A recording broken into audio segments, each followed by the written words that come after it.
Good morning. This is the Colorado Energy and Carbon Management Commission. It is Wednesday, November 19th at 9 a.m. This is our weekly business agenda. We start with a roll call. Thank you, Commissioner Ackerman, Here. Commissioner Cross, Present. Commissioner Mesner, Commissioner Oath, Here. Commissioner Ray, Here. Commissioner Robbins. Here. Mr. Chair, you have five commissioners present. Very good. And I know that we will have Commissioner Messner with us shortly later this morning. He's excused this morning for the first part of the hearing. We turn to commissioner comments. This is the slated portion of our meeting in which commissioners can update each other and the world as to activities that are happening on our respective plates. Looking around, does any commissioner have comments? Commissioner Ackerman, followed by Commissioner Oath. Thank you, Mr. Chair. I just wanted to give the Commission an update on the long-awaited Biological Resources Working Group 2.0. Just a reminder of a background. As you'll remember, Senate Bill 19181 required ECMC to protect biological resources. And as a clear understanding of the importance of those resources in Colorado's ecosystems has emerged, in large part due to advocacy from members of the public, the effort to understand them and ensure their conservation has certainly gained momentum. Pursuant to that legislation, we convened the first Biological Resources Working Group 1.0, which presented some recommendations to us. Amongst the recommendations were defining the term as it wasn't defined in statute, suggesting a regulatory approach to conservation, developing data resources, and pointing out some key deficiencies in the progress moving forward, particularly the lack of overall information on those species and the lack of statutory authority to manage those species. Subsequent to that working group in 2022, the native pollinator study was ordered and done by legislation. Also, legislation in 2024 gave regulatory authority to Colorado Parks and Wildlife over invertebrates and rare plants. They have now stood up a new pertinent section with new hires throughout the summer and fall of 2025 and are ready to roll on this issue. You might recall that in late 2024, we had our cumulative impacts rulemaking, in which we adopted a definition, essentially invertebrates and rare plants and their habitats. We also included some broad protections for consideration and protection of biological resources in our regulations at that time. And we also directed the formation of a new Biological Resources Working Group, Biological Resources Working Group 2.0, to take the next steps towards protection of those newly defined biological resources. And so now with CPW's team in place, the time was appropriate to convene that group. We have convened a group of 16 experts in policy, science, and industry. It includes subject matter experts from organizations such as ECMC, CPW, Denver Botanic Gardens, Xerces Society, the Butterfly Pavilion, Colorado Natural Heritage Program, Western Resource Advocates, and local governments and industry leaders with expertise in biological resources. Our first meeting was last week, and I was very impressed. Although I knew of the expertise of our group, I was very impressed at their considerable expertise on this issue. Our intent is to meet over the next 12 months and ultimately provide recommendations to the Commission to further protect biological resources pursuant to this expert analysis. We are standing up a website with a little bit more information, including members of the group, which should be live in the next day or two and should be accessible from our homepage. I'm very excited to have a group with such incredible expertise, and I look forward to working with them to provide further recommendations to the Commission. I'll update you from time to time going forward. Thank you, Commissioner Ackerman. Excellent update. Good work. Really pleased to see the effort there. Glad you got a lot of folks that are willing to lend their expertise to the cause. Commissioner Oath. Thanks, Mr. Chair. I also wanted to provide an update to the Commission and all those listening about the process that I am overseeing to convene a panel of experts to review the recent studies regarding public health risks associated with unconventional oil and gas development in Colorado. As a reminder, recently 3 studies have have been done related to the public health risks from oil and gas development in Colorado. And in order to better understand these studies and the potential policy implications, this commission convened a panel of experts to review the studies and meet with the study authors. We've asked the panel members to review the studies that have been published, as well as those that are soon to be published. And those are studies that are based on Colorado data. And the three studies I'm referencing, just to be very specific, one is Cumulative Human Health Risk Assessment of Regional Ozone and Volatile Organic Compounds from Unconventional Oil and Gas Sites in Colorado's Front Range. The second, Exposures from Oil and Gas Development and Childhood Leukemia Risk, a pollution-based case control study. And the third is Measuring and Modeling Air Pollution and Noise Exposure near Unconventional Oil and Gas Development in Colorado. With respect to the panel, it is comprised of really a balanced set of individuals with various backgrounds and expertise. It is being chaired by me on behalf of the commission.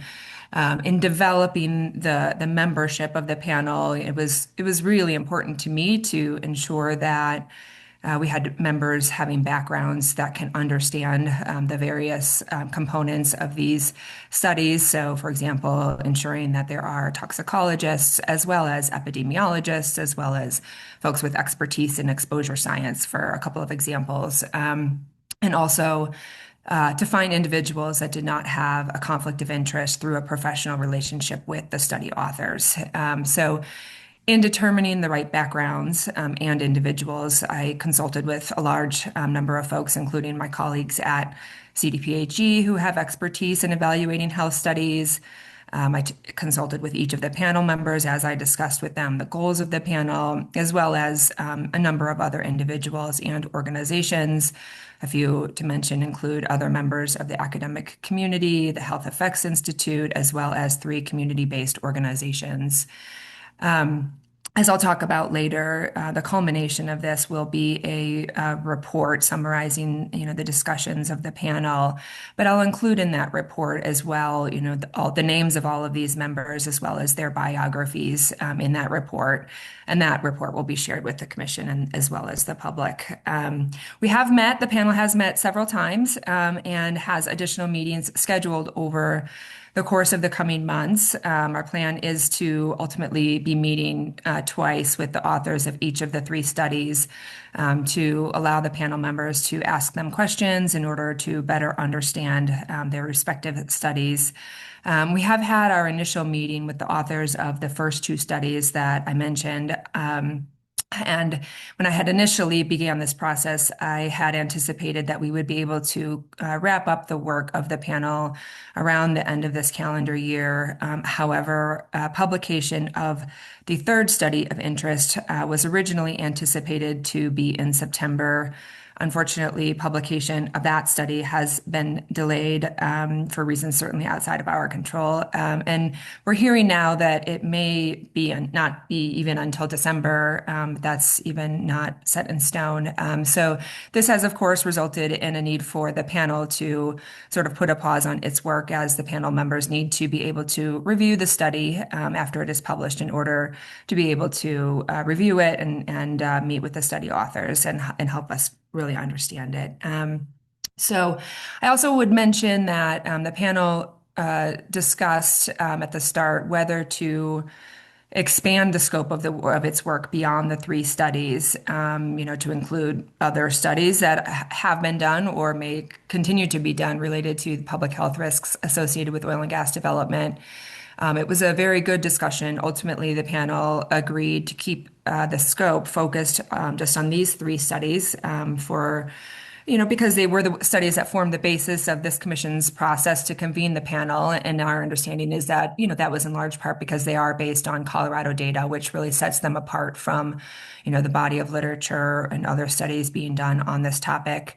I would make a side note kind of related to this, that of course there continue to be other studies on the topic. And so, for example, I recently became aware of a study involving a number of authors from the University of Colorado about the impacts of oil and gas development on ecological systems. And and that can result in health risks. I've reviewed that information that's available so far. I would note that, like a number of the other studies, it's not based on Colorado data. So, I think it falls in that category of a study which sets it apart from the studies that this panel is focusing on. So back to that third study, once it is published, the panel will review it and meet with the authors and continue along our process. And as I noted earlier, following this series of meetings, my intention is to draft a summary report that's going to focus on the 4 topics that this commission requested at the outset of this process. So that's the scope of each study. Number 2, the key takeaways from the evaluated studies, the methodologies and any limitations of the evaluated studies, and the remaining gaps or areas that could warrant future study. All that to say is, based on the information that we have today, I anticipate that report to be available in perhaps the second quarter of 2026, but ultimately that is going to depend on the timing of the publication of that third study. That summary report will be made available to the commissioners as well as the public, and my intention will be to announce the availability of that report during one of our regular commission hearings and share directions on how folks can access it on the ECMC website in order to ensure that interested members of the public can access it. And then, it will be up to this commission to determine next steps, but wanted to provide that update, especially given some timing changes. And that's where we are. So thank you so much. Finding the unmute button. Thank you, Commissioner Oath, for the update on that important topic as well. And thank you for your leadership there. And I'm also pleased, as with Commissioner Ackerman, that you've got a bunch of really good scientific experts to lend their expertise to the evaluations that you're undertaking. Does any other commissioner have questions of these commissioners? All right. Seeing none, we move to consent agenda. Does anyone have questions with regard to consent? Do we have a motion to approve consent? So moved. Second. Motion and a second. Further discussion? Seeing none, all those in favor of consent signify by saying aye. Aye. Aye. Any opposed? Consent agenda is approved. Next, we turn to Aaron Ray, the DNR Director of Policy, for a presentation with regard to the DNR Executive Director's Office budget presentation. Good morning, Mr. Ray. Thank you, Chair Robbins and fellow commissioners. In addition to representing the department as the ex officio member of this commission, I also serve as the Director of Policy in the Executive Director's Office at DNR. And I'm pleased to be with you this morning to provide an update on the department's budget and legislative agenda for the upcoming legislative session. The governor's budget request for fiscal year 26-27 was released on October 31st. DNR's requested operating budget for the upcoming fiscal year equals approximately $500 million and about 1,840 FTE. That constitutes a 4.5% increase compared to our current FY 25-26 budget. And the request includes a 3.1% across the board salary increase for state employees and ongoing salary step adjustments. The FY 26-27 request includes a total of 16 new cash-funded staff positions across the department. I'll note that ECMC is not requesting any additional resources for the upcoming budget cycle outside of standard salary and benefit changes.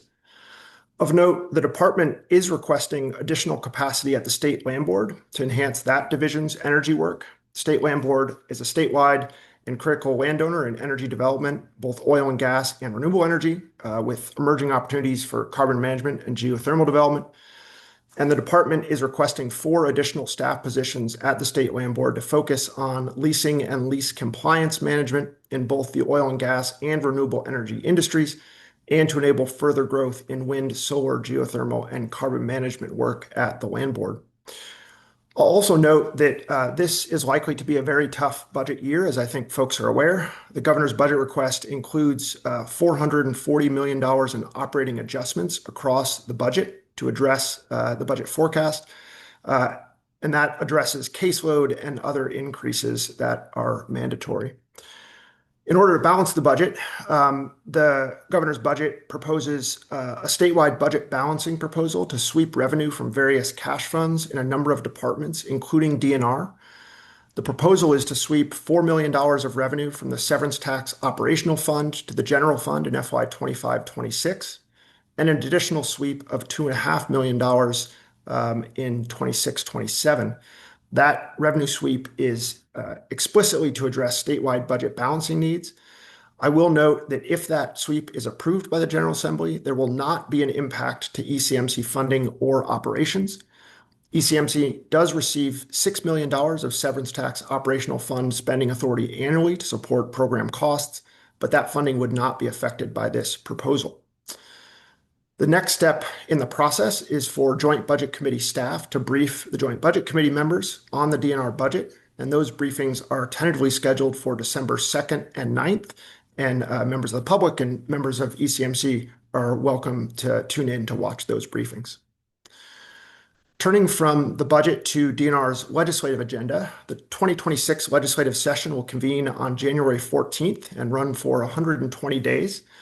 Every session, we as the department regularly engage on dozens of bills that impact our various divisions, including advancing our own legislative agenda. And for this upcoming year, we've been approved by the governor's office to pursue 5 priority legislative bills, one of which would seek new authority for ECMC to regulate underground injection control wells. As most of you know, ECMC released a study in December 2024 reviewing subsurface injection and the potential for the state to take on regulatory authority for underground injection control wells. Those wells are regulated by the US EPA, but as of July 2025, over half of all states have been granted primacy for at least classes 1 through 5 of those UIC wells, and 5 states have been granted full primacy to regulate all UIC well classes in their state. Colorado, specifically ECMC, has primacy over Class 2 wells already, and we anticipate getting primacy over Class 6 wells in 2026. In order to take primacy over the remaining classes, 1, 3, 4, and 5, we will propose to the legislature that ECMC should have statutory authority to pursue primacy for those existing well classes. And we think that will, 1, provide certainty and transparency and predictability for both operators of UIC wells and stakeholders, including local governments and others with an interest in those wells. Given changes in federal circumstances, including agency capacity and priorities, we think this is the right time for Colorado to take primacy for all UIC well classes. We also think there are opportunities for the state to streamline permitting of projects that support the state's energy and climate goals, and that would be improved if we were able to regulate all of those well classes here in Colorado. ECMC would operate as the lead agency, managing the state's primacy application and coordinating the state program with US EPA. ECMC would also be responsible for all reporting requirements and annual grant program work. But ECMC would be partnering with a number of other state agencies, including DNR's Division of Reclamation, Mining, and Safety, our Division of Water Resources, and the Department of Labor and Employment's Division of Oil and Public Safety, and the Department of Public Health and Environment's Water Quality Control Division and Hazardous Materials and Waste Management Division. So there would be significant collaboration across state agencies to make this happen. In addition to that bill, which I think is of most interest to this group, DNR will be pursuing other bills, including the Outdoor Opportunities Act, which would add capacity at CPW in order to keep up with the state's growing recreational use and management demands. That bill is intended to empower collaborative management of our outdoor recreation across local, state, and federal partners, support the implementation of Colorado's outdoor strategy, and expand CPW's role in proactively supporting statewide outdoor recreation management. Also at CPW, we will be running a bill to address human-bear interactions and conflicts, which are increasing across the state due to a variety of factors, largely population growth paired with climate-impacted food failures. We think many of these conflicts between humans and bears can be avoided if CPW had stronger tools to deter human mismanagement of substances that attract bears. And that legislation will focus on strengthening CPW's law enforcement authority by increasing fines and penalties for the worst repeat offenders, and giving the division more discretion in when and to what degree to impose those fines and penalties. So we're hopeful that if that bill is successful, we'll be able to reduce human-bear conflict here in Colorado. And finally, we will be running our annual Species Conservation Trust Fund and water projects bills, which are annual bills that run every year that appropriate funding from DNR's cash funds for priority water and species conservation projects at CPW and the Colorado Water Conservation Board. So that's the high-level overview of our budget and legislative agenda. If any members of the commission or of ECMC or of the public are interested in any of those items, I encourage you to reach out to me directly. We'd be happy to speak with you more about the agenda or put you in touch with the divisions working on those items. Two other quick notes. I would like to announce that DNR has hired a new Assistant Director for Energy Innovation. Jennifer Walker-Graff comes to us most recently from the Department of Energy. She started this week in the Executive Director's office, and I'm looking forward at a future meeting to be able to introduce her to the Commission. But we are really excited to have Jennifer as part of the EDO team. And finally, one other note, I will just apologize that I will not be able to stay with the commission for the full agenda, but appreciate you all giving me some time this morning. And with that, happy to answer any questions folks have now, or as I noted, please feel free to reach out to me if you have any questions. Thank you, Mr. Chair. Excellent. Thanks for the update on all those matters. We look forward to working with you on the USC legislative agenda. Looking forward to working with Jennifer. Worked with her on a couple of matters already this week, and seems to be a wonderful addition to DNR and to the work that we do with ECMC. Any questions, folks? All right, we will let you move off into other matters. Thank you very much. We now will receive the biannual ECMC staff geothermal update from John Morgan. Good morning. Good morning, Commission. I'm sorry about that. I just got elevated and my screen blanked out for a second. So give me a second to share. So I just wanted to give you a quick update on the geothermal program. It's lovely to be with you again. Please bear with me here. I'm not used to working with Zoom. I apologize. Take your time. Oh, am I sharing my presentation now? You were, but now you're not. All right. I'm so sorry. I really apologize. I feel like I'm we dropping the can ball here. we can see your screen. It's a lovely landscape. And now we see your geothermal program update slides. It's not Thank you.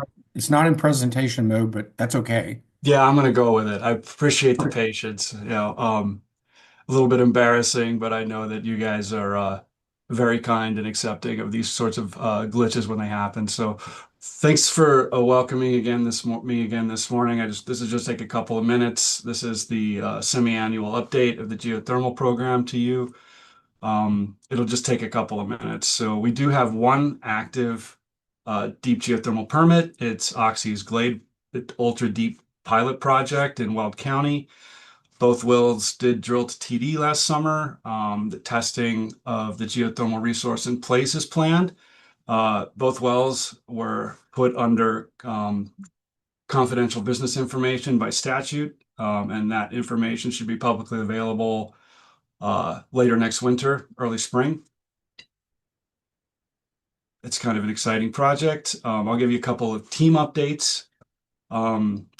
We're engaged with an effort that's a collaborative effort called the Colorado Geothermal Council. So this is a partnership with the Energy Office, NREL, and other geothermal stakeholders. Our energy transition senior scientist, Michael Rigby, is leading this effort for us. And we're proud of him for this.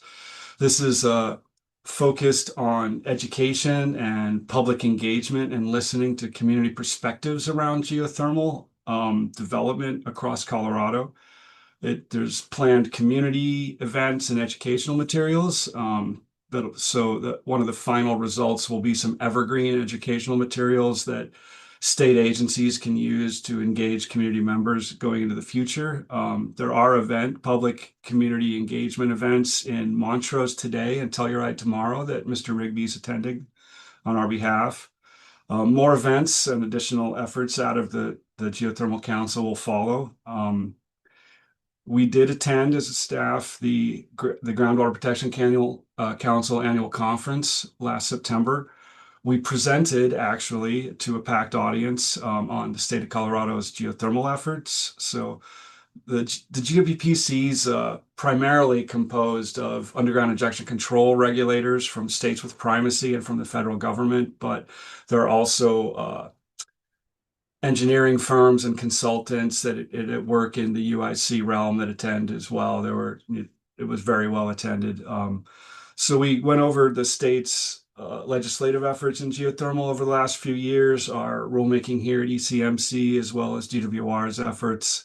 This was really well received. We heard back from a lot of attendees that they really appreciated those efforts and really had a lot of praise to sing about what we're engaged in the geothermal realm in Colorado.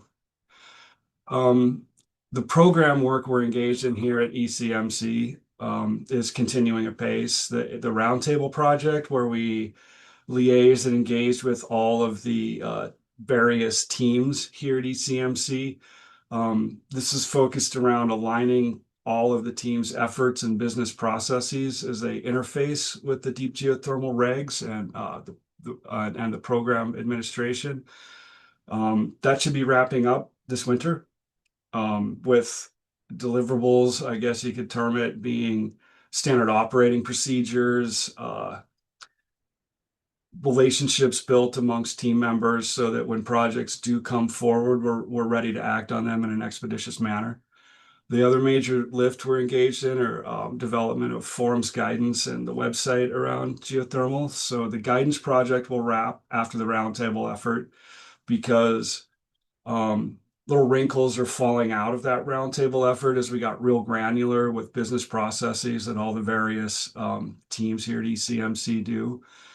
Some minor form modifications have shaken out that will submit through the proper process and have some minor updates and tweaks to electronic forms. And then since the agency itself had that major website redesign, we have a vision for our geothermal part of that website to really be developed to display our rules, projects as they come forward, and be real transparent and informative with all stakeholders. And then lastly, I'll wrap up with what we anticipate happening in the deep geothermal program moving forward. The Energy Office grant program meant to incentivize deep geothermal activity in Colorado is moving to a fourth round of geothermal electricity tax credit offering grants. Next month, they'll start that fourth round accepting applications. We do expect to see some geothermal science well permits come in for review here at ECMC in the next 6 months. And we're aware of some other projects that are still in planning stages and not necessarily close to submitting a permit application. But I did want to wrap up on a note that deep geothermal is picking up across the country as evidenced by the fact that federal geothermal lease sales have recently occurred in Nevada, Oregon, and Idaho, and all of those actually set records for the prices they achieved for leasing of federal geothermal resources. There's also increased interest in developing state lands here in Colorado for geothermal, as Commissioner Ray mentioned in his presentation.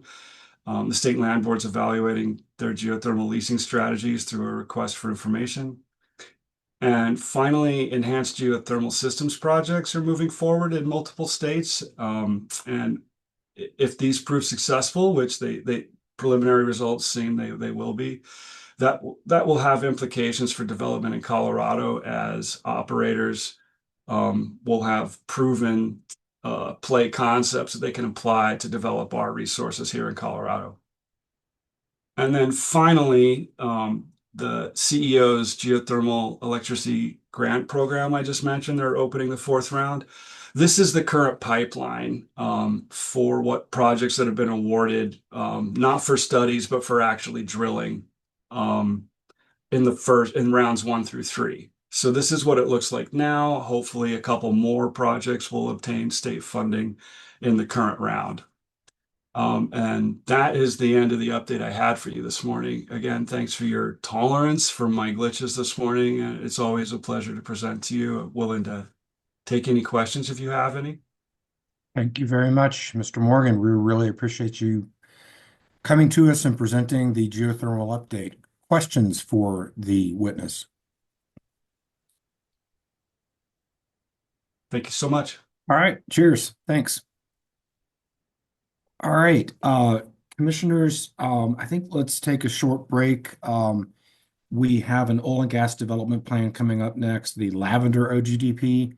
Let's allow staff to get those folks up. We'll start with swearing of witnesses.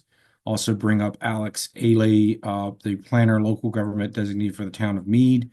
And let's return at 9:40.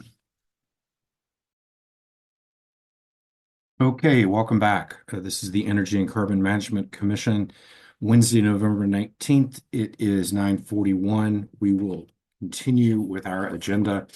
Next up is docket 2503-00036, an oil and gas development plan proposed by Kier McGee Oil and Gas Onshore LP. It's called the Lavender OGDP.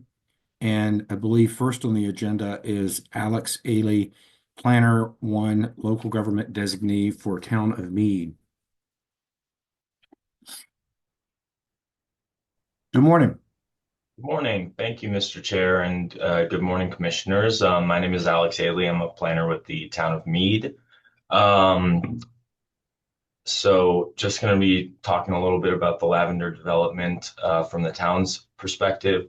The town of Meade requires all new oil and gas developments to go through the special use permit process with the town, which then goes in front of the town board of trustees for public hearing. The application was sent to all applicable referral agencies, including CPW and Xcel Energy, as well as many others who had no concerns with the application. The town of Berthoud was also referred on the application, to which they also had no concerns due to the haul route not using town of Berthoud roads. Once KMOG met all of the town's requirements, town staff brought the special use permit application forward to the Board of Trustees on November 10th, 2025, with a recommendation of approval with conditions. The conditions, including standard conditions, such as the payment of fees and providing of final documents. Town of Meade Board of Trustees unanimously approved with conditions a special use permit for the development at the November 10th meeting. And then I just wanted to talk a little bit about how KMOG has been to work with. Overall, they've been fantastic to work with on this project. It's been a good amount of time since the town of Meade had any new oil and gas development applications, and Tracy Calling and her team at Oxy have been very helpful in educating us in the world of oil and gas, and have been very understanding with our unfamiliarities with the oil and gas process. So that's been great.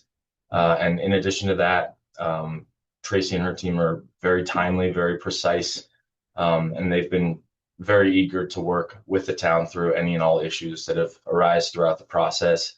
And we've been very happy to work with them on both of their projects within the town of Meade's boundaries over the last few months. So yeah, that was just my little spiel. And I'm available for any questions if you have any. Thank you, Mr. Ailey. Questions? I just want to thank the town.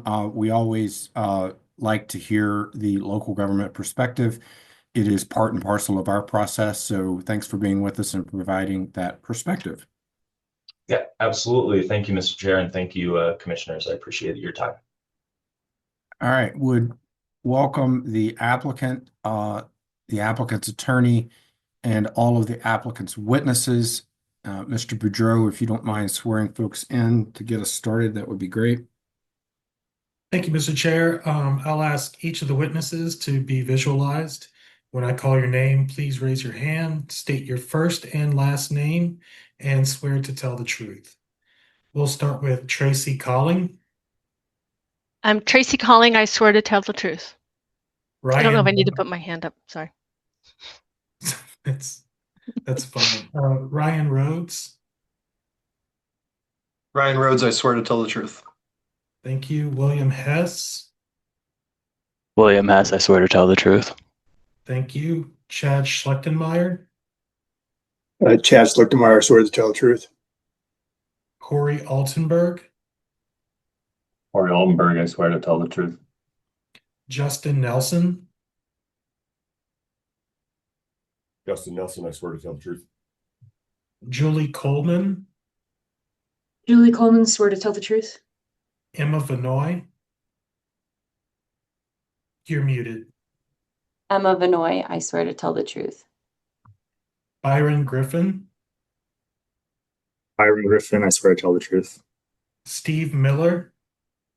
Steve Miller, I swear to tell the truth. Chad Brabus. Chad Brabus, I swear to tell the truth. Apologies if I get this name wrong. Jason Lubnowski. And Mr. Boudreau, Jason actually is only screen sharing. He is not a witness. Okay, thank you. Did I get all your other witnesses? You did. Thank you. Go ahead. Thank you, Chair. Let's get our PowerPoint up and running, and then I'll get started.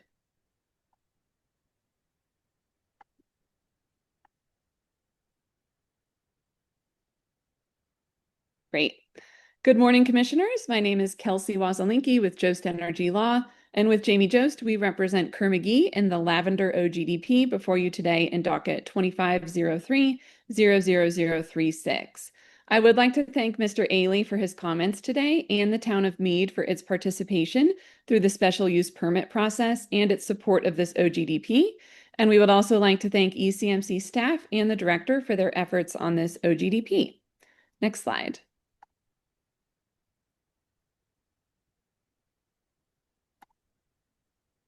There you go.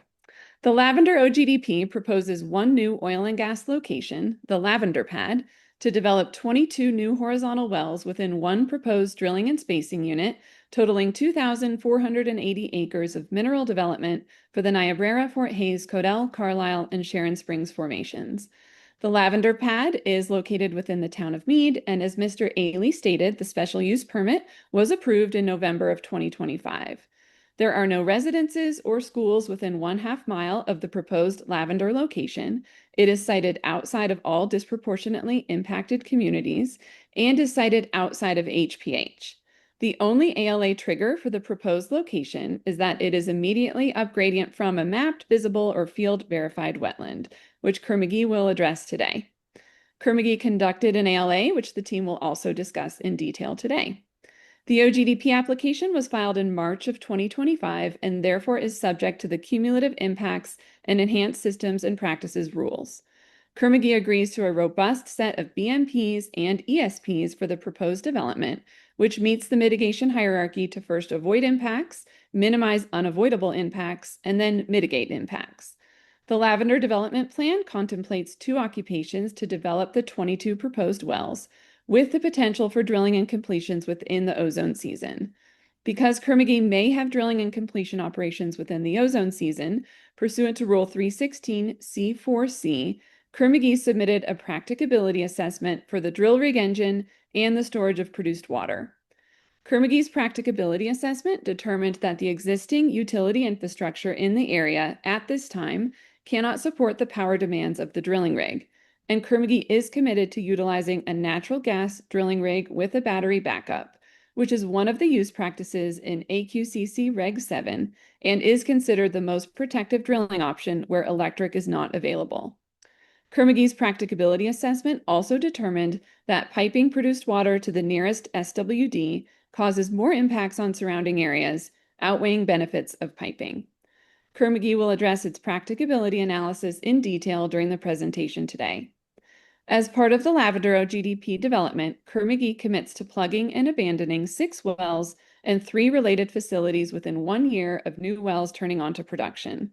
After interim reclamation, the total net disturbance of the Lavender location, considering the decommissioning activities, will be approximately 1/2 of an acre. In the director's recommendation for approval of the OGDP, staff notes that the areas of evaluation utilized by Kerr-McGee are appropriate and that Kerr-McGee is below its NOx intensity target by greater than 20%, and therefore staff does not anticipate the approval of this OGDP's operations to adversely affect Kerr-McGee's ability to maintain their current NOx intensity status. And finally, Kerr-McGee has complied with all notice requirements for the Lavender OGDP. No formal petitions were filed, and no public comments were received on the Form 2A.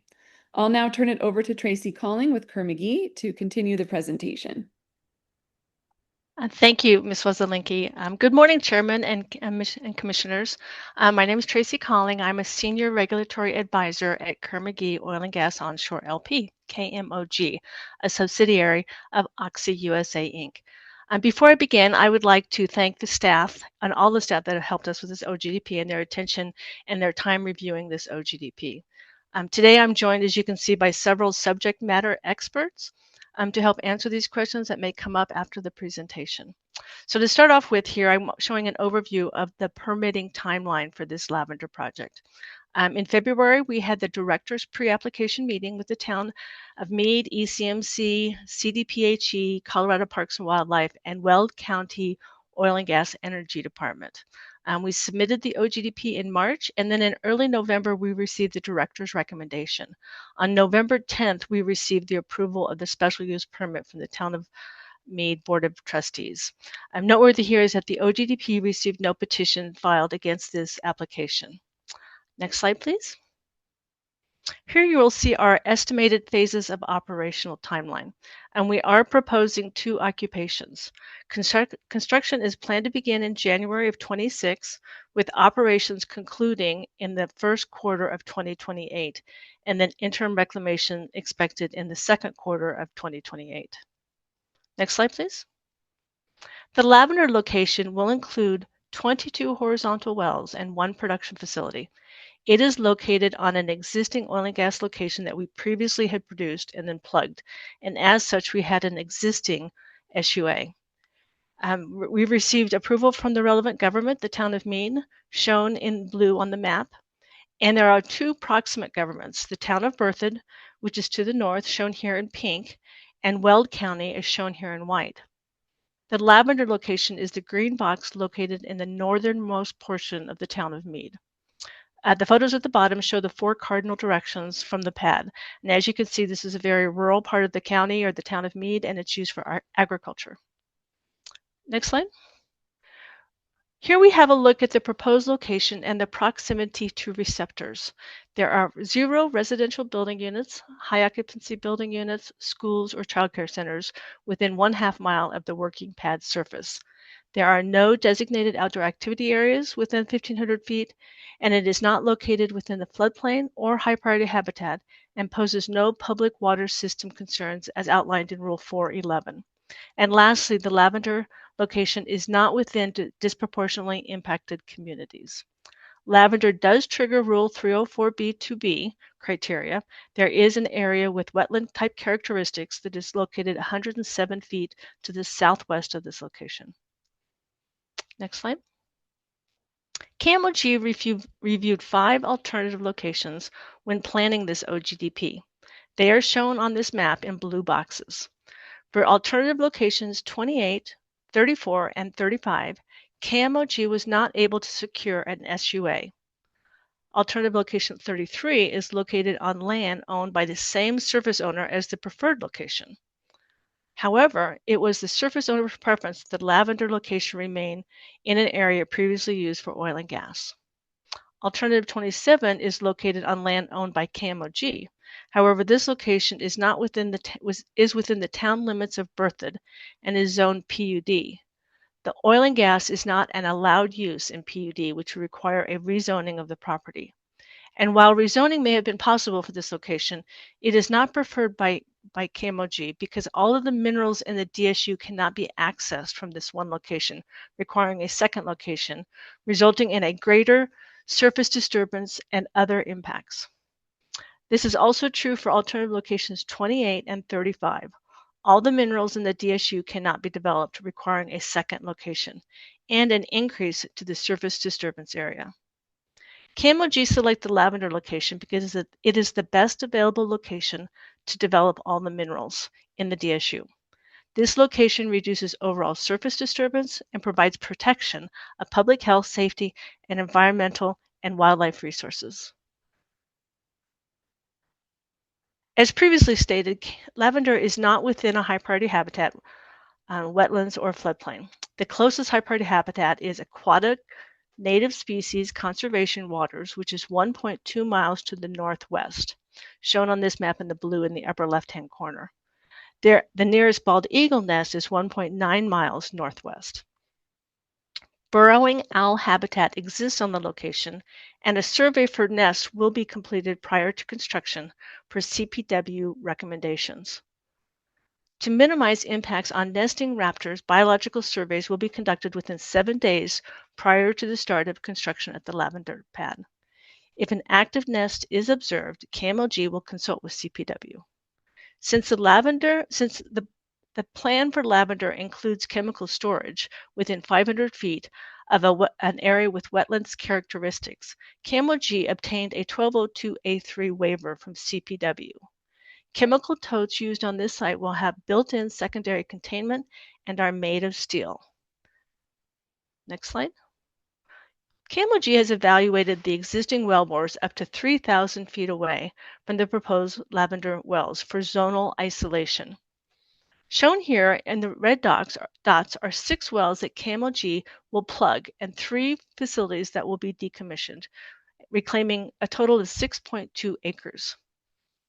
After the interim reclamation for the lavender pad will be 6.71 acres, meaning that the P&A reclamation will be 6.2 acres, resulting in a net disturbance of 0.51 acres.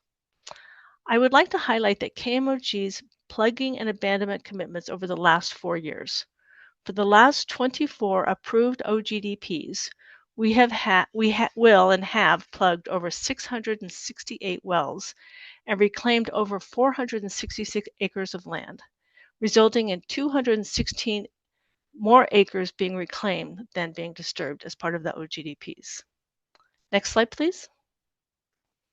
This map shows the haul route in yellow that has been designed to route traffic to the nearest paved arterial roads and highways. This route has been approved by MEAD and is part of the special use permit. KMOG is able to reduce traffic impacts by using hydrocarbon pipeline and our extensive water on demand network to bring water to the pad for our completions operations. Through our water on demand system and oil takeaway pipeline, KMOG will be removing a combined total of approximately 215,000 truck trips.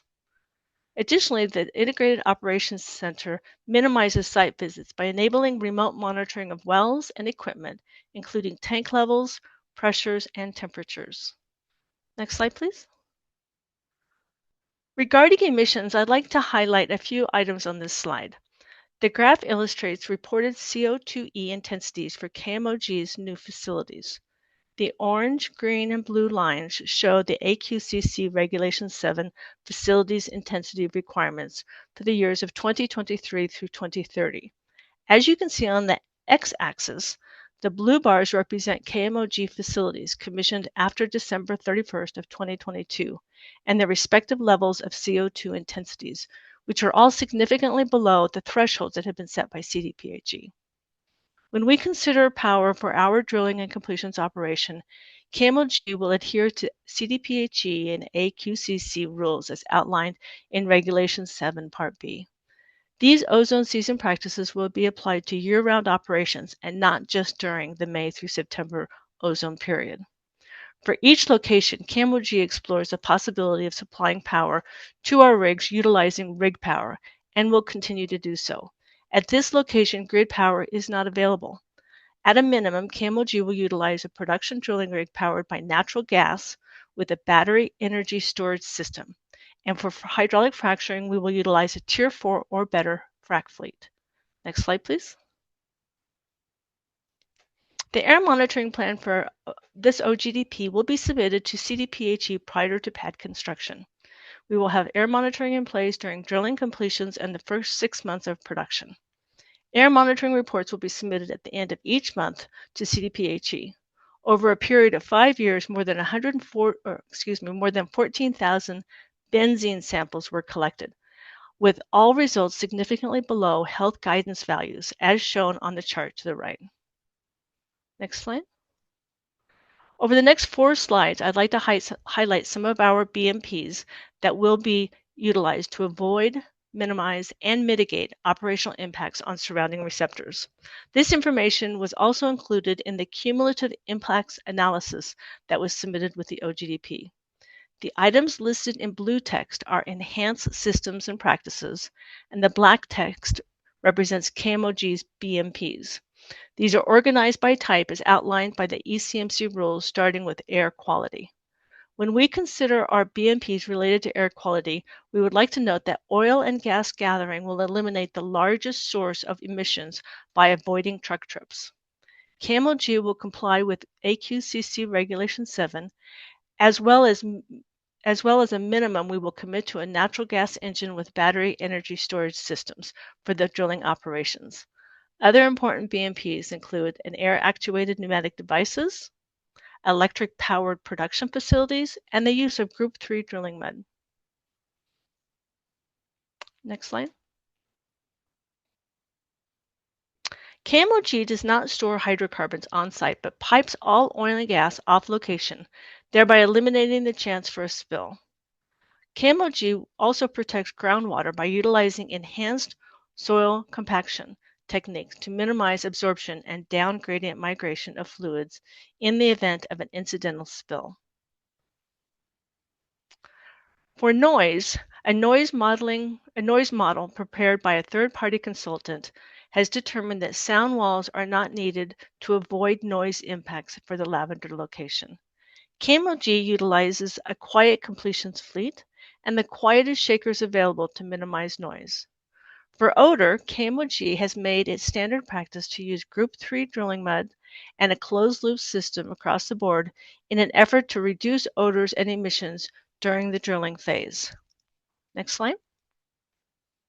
Lavender will be outside of high-priority habitat and floodplain and will avoid impacts to wildlife and environmental resources.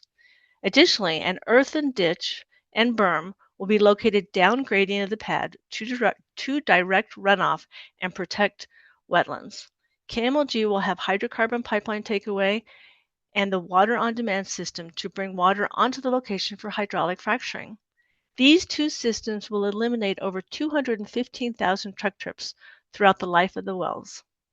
KMOG will use the most direct traffic route to access arterial roads and highways and avoid directing traffic into the heart of Meade. Next slide. When considering safety, KMOG has real-time monitoring at the IOC with remote shutting capabilities as needed.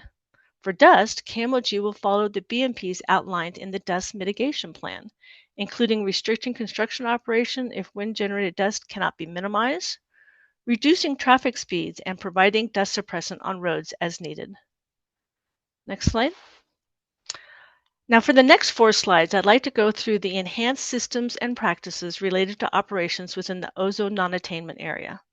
This includes Rule 316C 1 through 4. First, these rules are applicable because the Lavender OGDP is within the ozone non-attainment area and was submitted after January 1st of 2025 and will be construction will begin after January 1st of 2026. According to Rule 316C2, KMOG will comply with drilling and completions technologies set forth in AQCC Regulation 7 Part B. As for drilling operation, KMOG will, at a minimum, commit to a natural gas engines with battery energy storage systems. Next slide. KMOG will comply with all applicable parts of Rule 316C3A, which requires 7 ESPs for year-round operation. The the first ESP is not applicable because KMOG will not have produced water takeaway, and KMOG agrees to comply with the remaining 6 ESPs. Next slide. There are 5 ESPs outlined here that are required for operations occurring between May 1st and September 30th. KMOG agrees to comply with these 5 ESPs. Next slide. For ESP Rules 316C4, B, and C, we will comply with all the ESPs in B4 as mentioned on the previous slide. For the 3 ESPs listed in 316C4C, KMOG will comply with the first ESP to provide grid power for all permanent equipment on site. KMOG is unable to comply with the last 2 ESPs listed in Rule 316C4C to provide grid power for the drilling rig or to pipe produced water to the nearest disposal well. I will go over the reasoning for these in the next 2 slides. In the practicability assessment for the drilling rig engines included with the OGDP, KMOG outlined the following rationale. First, the local utility provider has confirmed that there is insufficient power infrastructure available to meet the power demands on the drilling rig. Next, the power supply shortages in the area are prohibited granting KMOG power access. And additionally, the extensive construction would be needed to upgrade the lines if and when the grid could support the rig. On the right-hand side, we've listed a few other methods that KMOG intends to employ to avoid, minimize, and mitigate impacts on air quality from May 1st through September 30th. Next slide. In the practicability assessment, we also evaluated the possibility of produced water takeaway via pipeline, and here we summarize our findings. First, there are no third-party lines for produced water takeaway in the area, and KMOG has identified the closest available disposal facility over 15 miles to the east. Construction of a produced water line to this facility would result in approximately 91 acres of disturbance, including traveling through a DIC community, high-priority habitat, and boring under the South Platte River and floodplains in riparian areas, and various ditches and canal crossings would be required. KMOG has determined that trucking produced water would create fewer impacts to surrounding areas and outweigh the benefits of constructing a produced water line. Next slide. Here we highlight KMOG's stakeholder relations outreach efforts. KMOG's stakeholder team has provided all required as well as courtesy notices. Our stakeholder number is available for anyone to call with questions or concerns they may have about our development, and we encourage participation from the community. Engagement for this OGDP began in June of 2025, which included a proposed location sign that was located on County Road 7, and our stakeholder team will continue to be available for any concerned stakeholders for the life of the project. Next slide. Before I turn it back over to Kelsey Wasilenki, or Ms. Wasilenki, I'd like to summarize several points. There are no petitions filed on this OGDP. There were no residential building units, high occupancy building units, schools, or childcare facilities within 1/2 mile of this location. The location is not within high priority habitat, floodplain, or disproportionately impacted communities. The town of Meade has approved the special use permit for lavender, and KMOG's operational BMPs will minimize adverse effects, including the use of Group 3 drilling muds, hydrocarbon pipeline takeaway, and KMOG will plug and abandon 6 existing wells and 3 facilities, reclaiming 6.2 acres. And lastly, the director has recommended approval for the Lavender OGDP. KMOG is proud to present the Lavender OGDP and is confident in our ability to develop this location in a manner that protects public health, safety, welfare, the environment, and wildlife resources. Thank you for your time. Ms. Wasilenki, I'll hand it back over to you. Thank you. Thank you, Ms. Calling. We'll go to the next slide. This last slide shows the relief requested for the Lavender OGDP. We respectfully request approval of the OGDP, the Form 2A, and the associated spacing unit. This does conclude our presentation. We have a number of subject matter experts here on the hearing today, so I'll have everyone please turn their cameras on. We can take the PowerPoint down, and we are now open for questions. Thank you for the presentation. Commissioners, we have a whole panel full of folks that are willing to answer questions. Does anyone have questions? Commissioner Oath? Thanks. Thank you very much for the presentation. I guess in part a comment and then a bit of a question.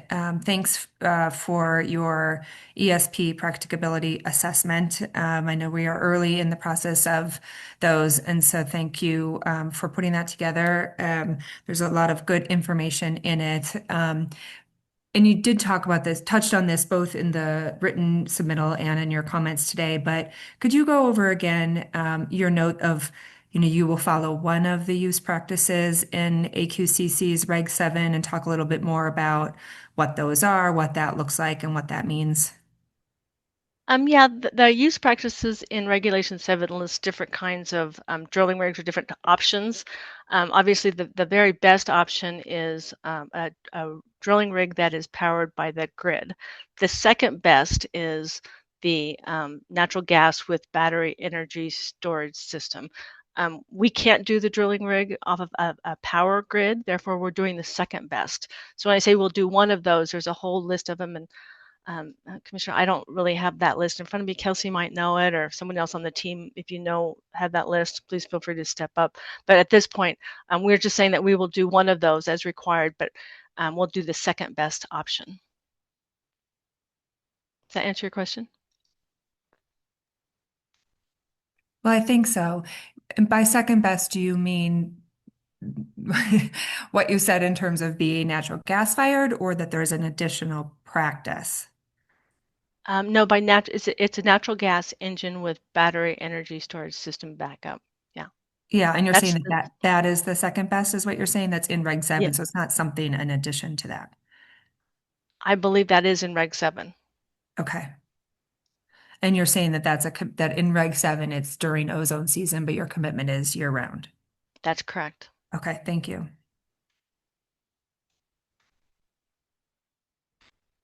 Other commissioners with questions? Commissioner Ackerman? Thank you, Mr. Chair. And thank you for the presentation. I note your presentation about the potential additional emissions associated with the construction of lines to create grid power to this area, as well as a produced water takeaway. I wanted to ask you on a couple of fronts about the two occupations, about the adjustment of timing, and then also wanted to talk about potential future development in this area. We'll start with the last, if that's okay. Can you talk about other planned development that you have in the general service area, or other at least discussions that you're having about potential future development? Yeah, I can talk a little bit about that. This is on the west side of I-25, and we don't do a lot of stuff on the west side of I-25. In fact, in the last few years, we've really not done anything. We have one pad that's Indigo, which is quite a bit south and west of here. And then we have another pad coming up that's the Midwest, that's also quite a bit south of here. So we don't do a lot of development on the east side of or the west side of I-25. So, we pretty much stay kind of more in the core on the eastern area.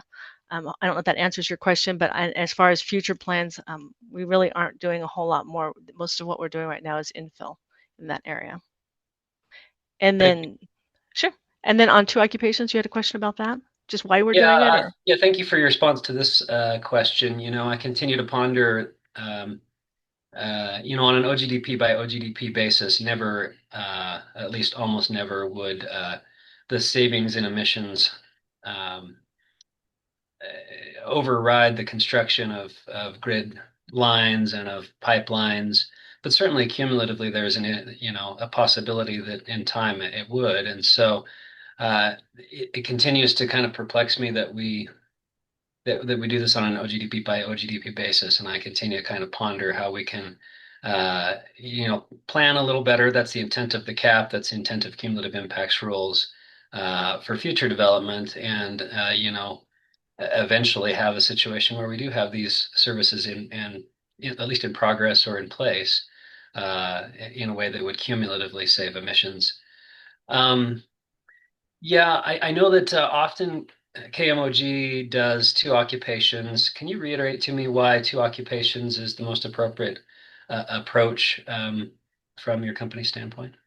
Sure. And we don't do, I don't think we do it all the time. In fact, we don't do it that often, but we usually have a good reason why we're doing it. In this particular situation, the oil and gas location for this location is small, the actual oil and gas location. It's designed, and the site is designed based on the fact that we had an existing SUA that had a defined oil and gas area. We had to limit the layout of that design just to one production facility. The current facility can't accommodate all 22 wells coming online at one time. And for this reason, we had to split it into two phases. So once the first 11 wells start to decline in production, then we will drill and complete the second set of wells. And this helps to keep the overall footprint smaller and eliminate the need for two production facilities that might also have increased emissions. Two occupations was not as significantly affecting the amount of time we spend on site, on location, but it will occur at two different times. So for instance, there's possibility of maybe 2 to 4 more days of drilling time, and that's to get the drilling rig out and then back in for the second occupation. And the same thing for the completions equipment. We're adding around 4, maybe 6 days for the completions equipment to go away, demobilize, and then come back in and mobilize onto the location. So I'm not sure if that answers your question, but that's the reason why we do it on this particular location. It does, and that's very helpful. Thank you, Ms. Calling. Appreciate your response there. My final question, at least I think is my final question for now, is you have an opportunity here where you're not in high priority habitat, which is often restrictive for drilling in the later months of the year and then the early months of the year. And you are drilling in ozone season, which requires the implementation of ESPs. Ozone season is May 1st through September 30th. Your first occupation, it looks like, would take place entirely within ozone season. The second is listed as September to December of 2027, which will take place presumably largely outside of ozone season. Did you have discussions about being able to do all of the drilling outside of ozone season, thereby not necessitating the additional ESPs? And is that something? Yeah. Thank you for the question. We did. We always try to, if we can, operate outside of ozone season, but our schedule is fluid, and there's many constraints that make it difficult to guarantee that operations will occur outside that ozone season. We have planned for robust BMPs that are very protective, and coupled with our P&A commitments, we feel this is a very protected development plan. Some of the additional measures that we take include things like a smaller production facility size, lower NOx intensity, committing to a drilling rig with the natural gas engines and the battery energy storage system, and then our P&A commitments. That's 6.2 acres of reclaimed area, and just being a more remote location that's over a half a mile to sensitive receptors. So even though we can't commit to working outside of ozone season, we feel that we have very protective BMPs that help us with this particular situation. Thank you for those responses, Ms. Calling. I appreciate the responses. Mr. Chair, I know we have a full schedule today. I do have a potential need for a very brief executive session to talk about ESPs and their implementations, and wondering if maybe you might be open to a brief executive session. Yeah, that's fine. My approach is if one commissioner wants an executive session, then we all want an executive session. But maybe let's see if we have further questions for the applicant before we do that.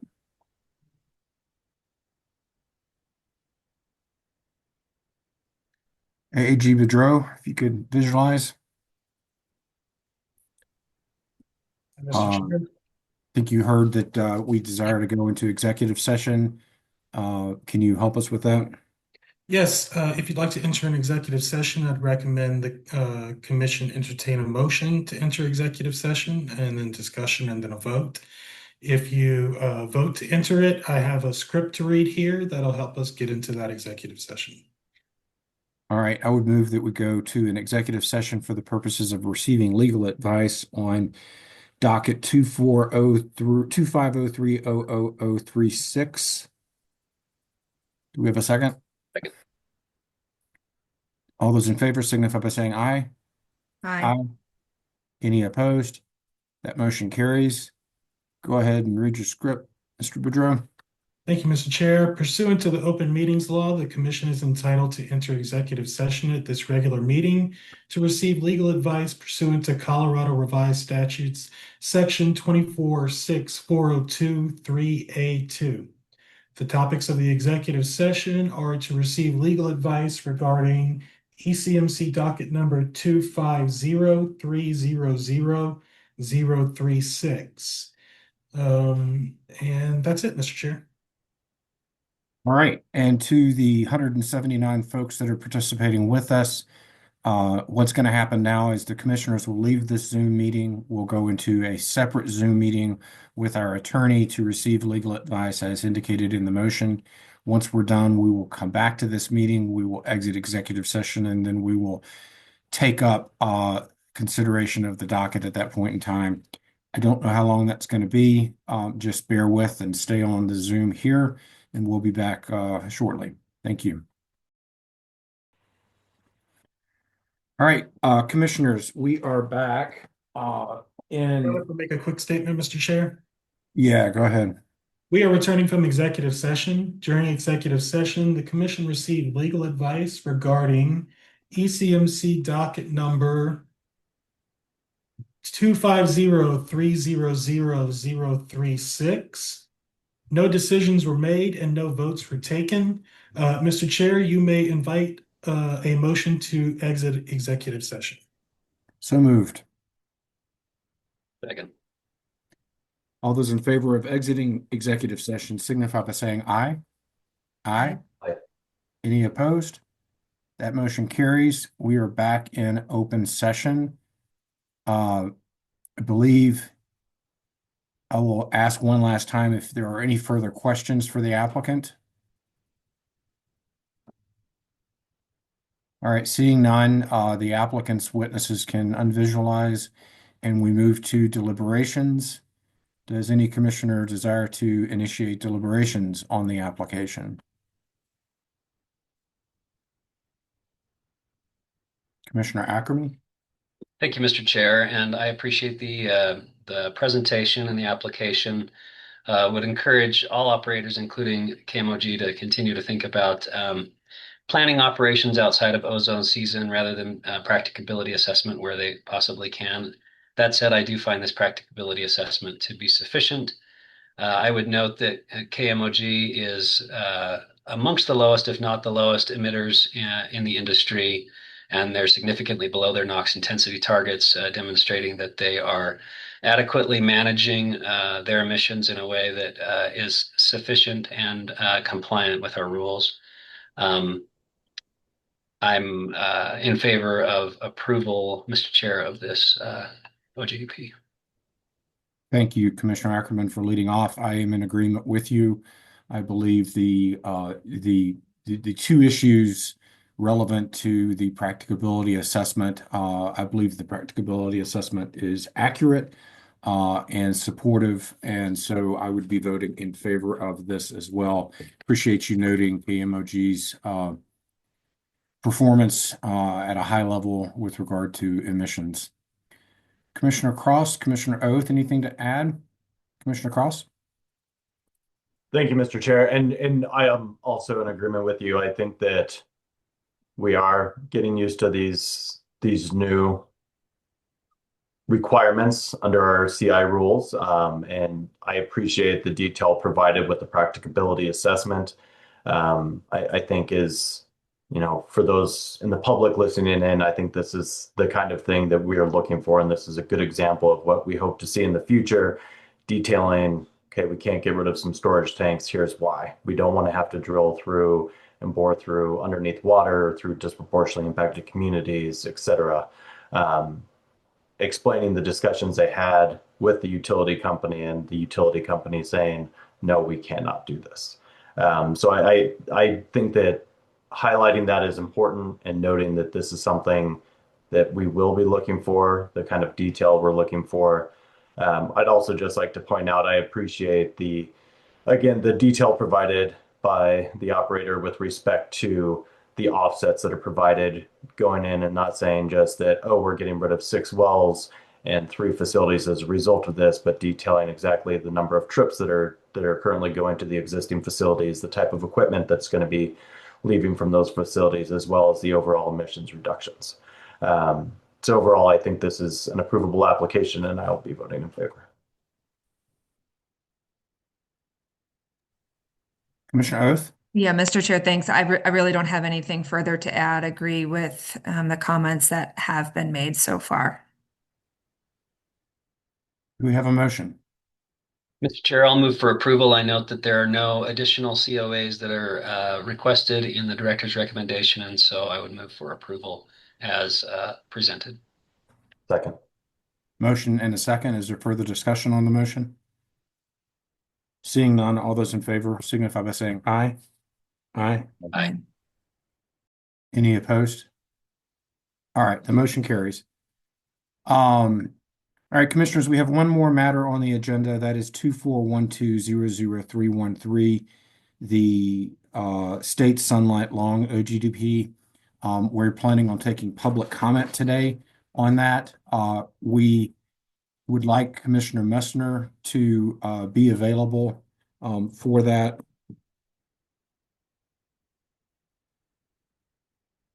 Hold on just a sec. I'm going to check in with Commissioner Messner. I'll be right back. Okay, commissioners, Commissioner Messner will be able to join us at 11:15. So let's take a bit of a break and let's return at 11:15, at which time we will start the work on that OGDP, which includes taking public comment. Bear with folks. Commissioner Cross got kicked off of the Zoom meeting and he's trying to make his way back in. Hearings Manager Thomas, Commissioner Cross is going to try to phone in. His computer's acting up, so be on the lookout. Okay, thank you. It looks like we've got him. Commissioner Cross, can you hear me? I can hear you. Just trying to figure out why Zoom's not working on my computer now, but I'll keep working on the computer, but listen on this. Yeah, audio is fine. And for the record, Commissioner Messner, can you indicate your presence?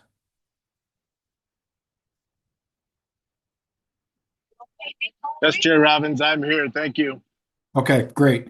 And you're going to appear via audio only for this next period of time, which is perfectly fine.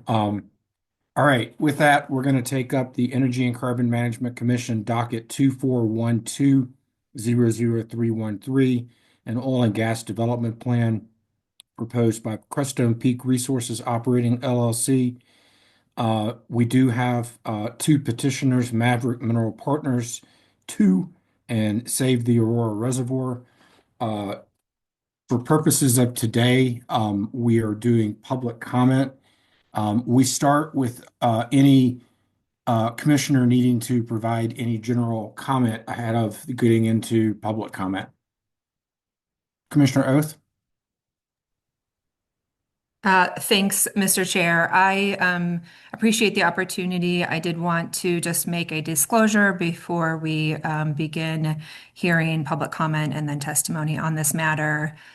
In light of Crestone's inclusion in its responsive pre-hearing statement alleging STAR's violation of Rule 530, out of an abundance of caution and full transparency, I just want to provide this disclosure. The nature of the concern as expressed by Crestone was that an oral public comment was provided by Ms. Ann Hussein during the October 22nd ECMC meeting. During that meeting, Ms. Hussein provided a public comment that included questions regarding the status of the process that I am leading to convene a panel of experts to review several public health studies.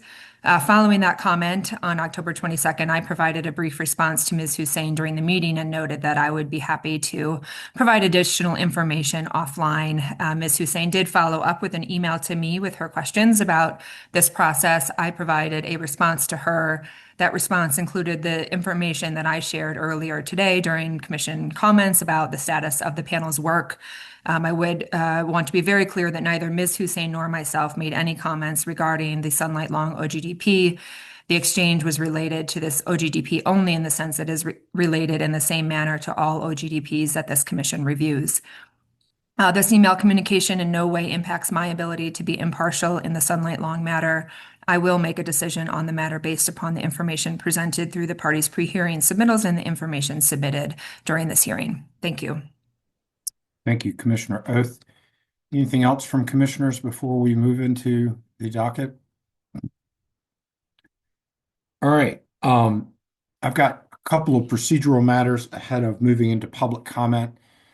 We received in the written filing, I think yesterday or the day before, a letter from the State Land Board. This docket involves State Land Board surface and mineral estate, and it is appropriate for us to understand State Land Board's perspective with regard to this docket. And with that, I would like the letter to be read into the record so that all stakeholders, all parties, etc., are aware of the positions taken by State Land Board with regard to this proposed OGDP. And with that, Hearings Manager Thomas, I would recognize you to read the letter into the record. Thank you. Can everyone hear me okay? Okay. Dear Commissioners, the Colorado State Land Board, referred to in this letter as State Land Board or Board, appreciates the opportunity to provide comments regarding the Sunlight Long Oil and Gas Development Plan. The State Land Board is a landowner subject to state and local laws and regulations and defers all OGDP approval authority to the ECMC. The purpose of this letter is to provide general information about the State Land Board oil and gas lease with Crestone Peak Resources Watkins Holding, LLC, its history, and information regarding affected mineral surface estate that is held in trust by our agency. Please note that much of the information provided in this letter reflects a summary of the attached exhibits, including the oil and gas lease. That summary might not reflect all of the particularized language or all provisions of interest to ECMC, and staff for the State Land Board encourage ECMC to review the specific provisions of the lease and other documents referenced and attached to this letter.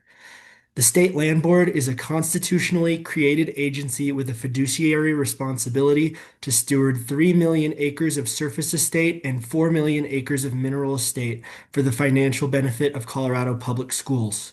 The fiduciary responsibility of the State Land Board is a legal and ethical obligation to act solely in the best interest of beneficiaries. The agency operates to produce reasonable and consistent income over time and to provide sound stewardship of the state trust assets. Since the trust is intergenerational, the stewardship concept adopted by our agency is, quote, an ethic that embodies the responsible planning and management of resources, unquote, which supports the notion of stewarding land so future generations can continue to generate revenue from trust lands. The agency typically generates more than $200 million annually by leasing trust assets for assorted uses. Some uses include grazing, recreation, real estate, renewable energy, and oil and gas. Approximately 80% of the agency's annual revenue is generated from oil and gas royalties. The State Land Board owns the 26,000-acre Lowry Ranch, the majority of which falls inside of the approved Lowry Comprehensive Area Plan. Oil and gas drilling and development have occurred on parts of the Lowry Ranch since the 1920s. The State Land Board acquired the Lowry Ranch from the Department of Defense in the 1960s. Prior to State Land Board ownership, the Lowry Ranch was used as a bombing and gunnery range by the military. Currently, more than a dozen different entities hold State Land Board leases at the Lowry Ranch for uses including agriculture, renewable energy, recreation, and mineral extraction. Lowry Oil and Gas lease history. Multiple operators have oil and gas leases inside the boundary of the Lowry Ranch, with the issuing dates ranging from 1970 to 2020. Crestone holds the largest oil and gas lease on the property, covering approximately 21,000 acres, originally issued to ConocoPhillips Company in 2012 and later assigned to Crestone in 2020, referred to herein as the Lowry Lease. The process to create and lease 21,000 acres as a single oil and gas lease was extensive and is described in detail below. In December 2010, the State Land Board hired a Lowry Ranch strategist project manager, City Venture, to lead the process of identifying a broad-based vision and development strategy for Lowry Ranch.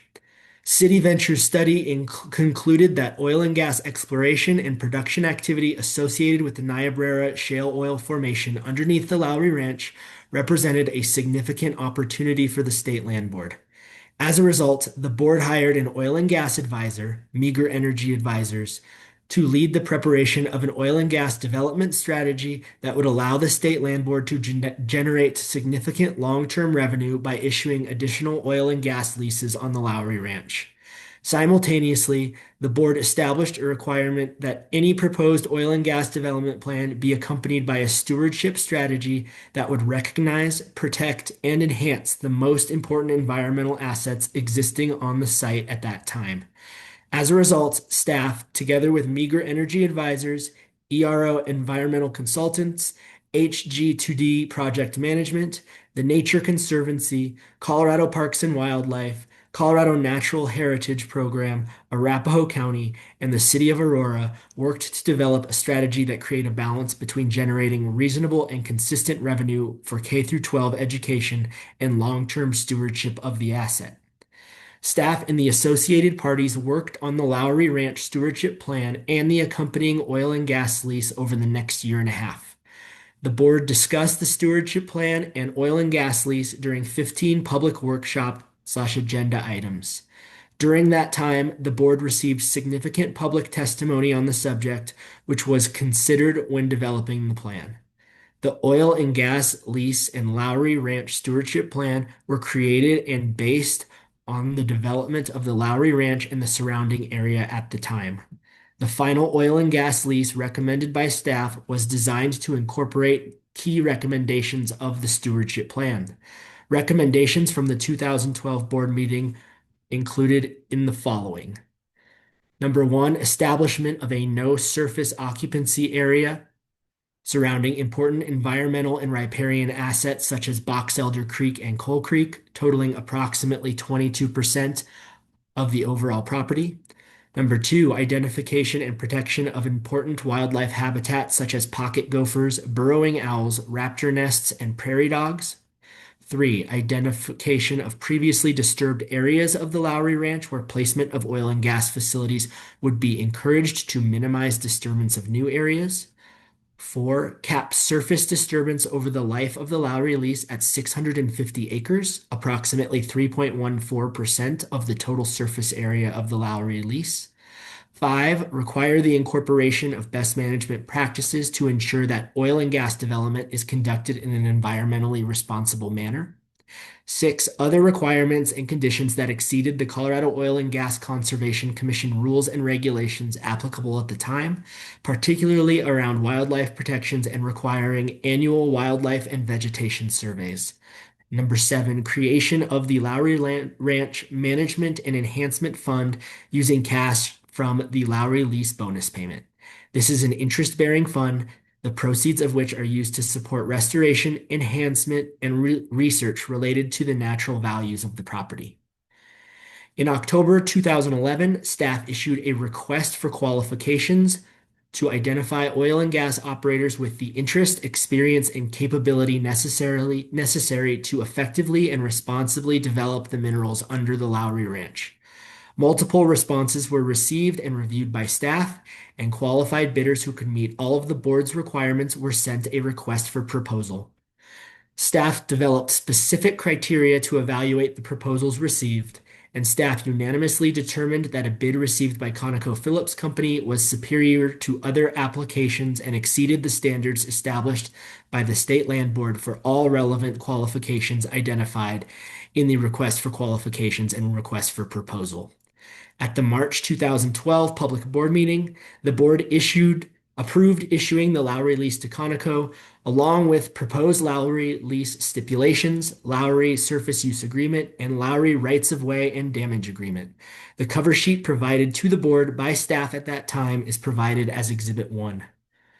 As part of the stewardship plan at Lowry Ranch, the board also approved the use of $3.5 million of the Lowry lease bonus revenue to create an enhancement fund to maintain and enhance the natural values of the property. This fund directly ties the oil and gas development of the Lowry Ranch to the maintenance and enhancement of the natural value of the property. In April 2012, Conoco signed the Lowry lease and paid the largest bonus to date of $137 million, of which $3.5 million was placed in the Lowry Ranch Enhancement and Management Fund.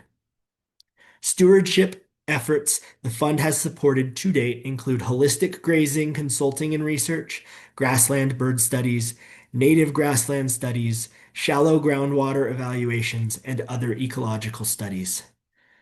The Lowry lease is the largest state land board royalty generator.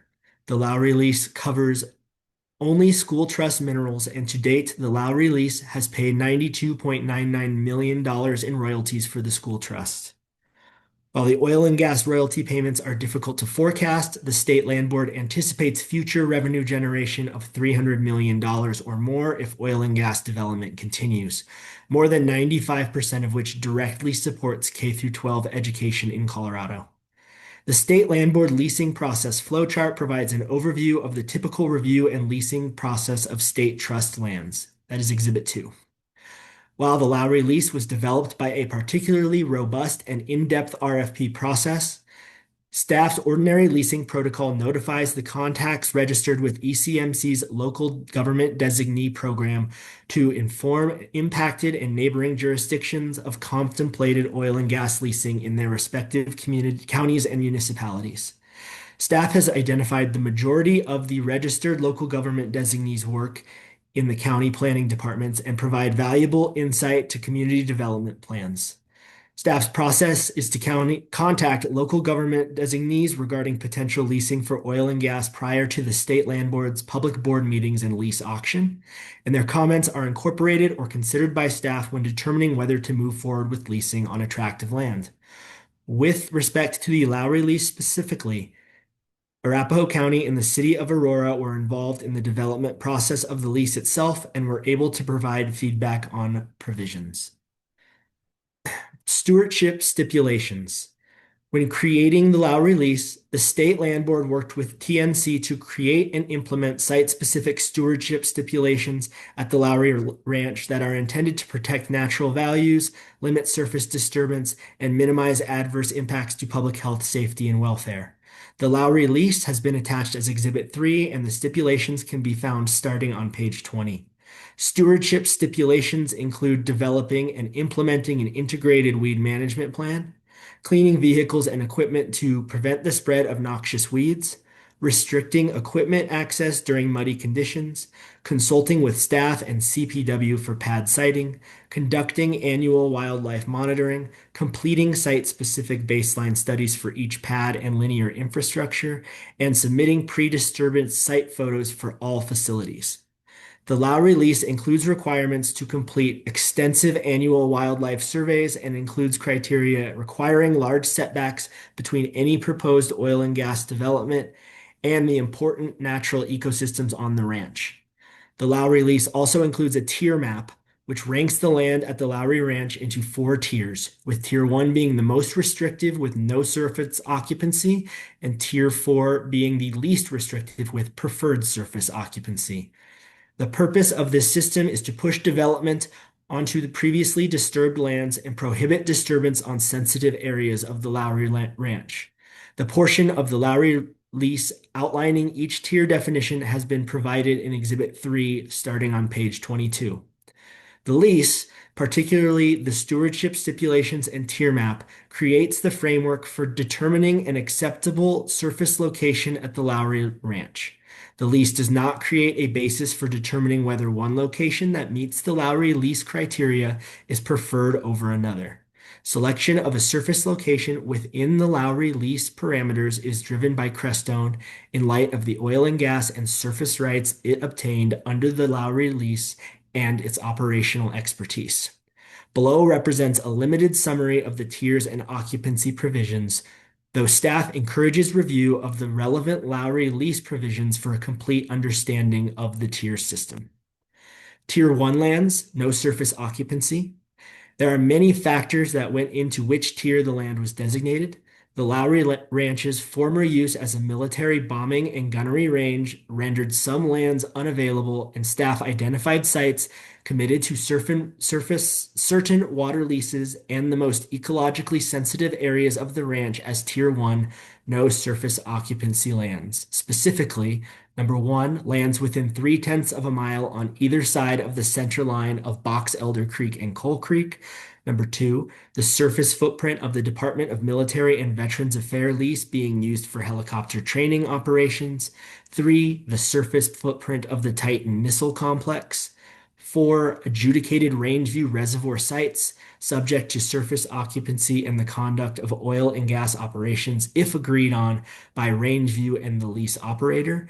And 5, 2 proposed reservoir sites, one proposed by Rangeview, which is expanded Reservoir C, and one proposed by the City of Aurora, the East Aurora Reservoir site, subject to surface occupancy if agreed on by the board and the lease operator. Tier 2 lands, controlled surface occupancy. Tier 2 lands require the maximum restrictions on surface occupancy consistent with conservation and stewardship principle. Tier 2 lands include the area located 0.3 to 0.5 miles, 1,056 additional feet, from the center line of Box Elder Creek.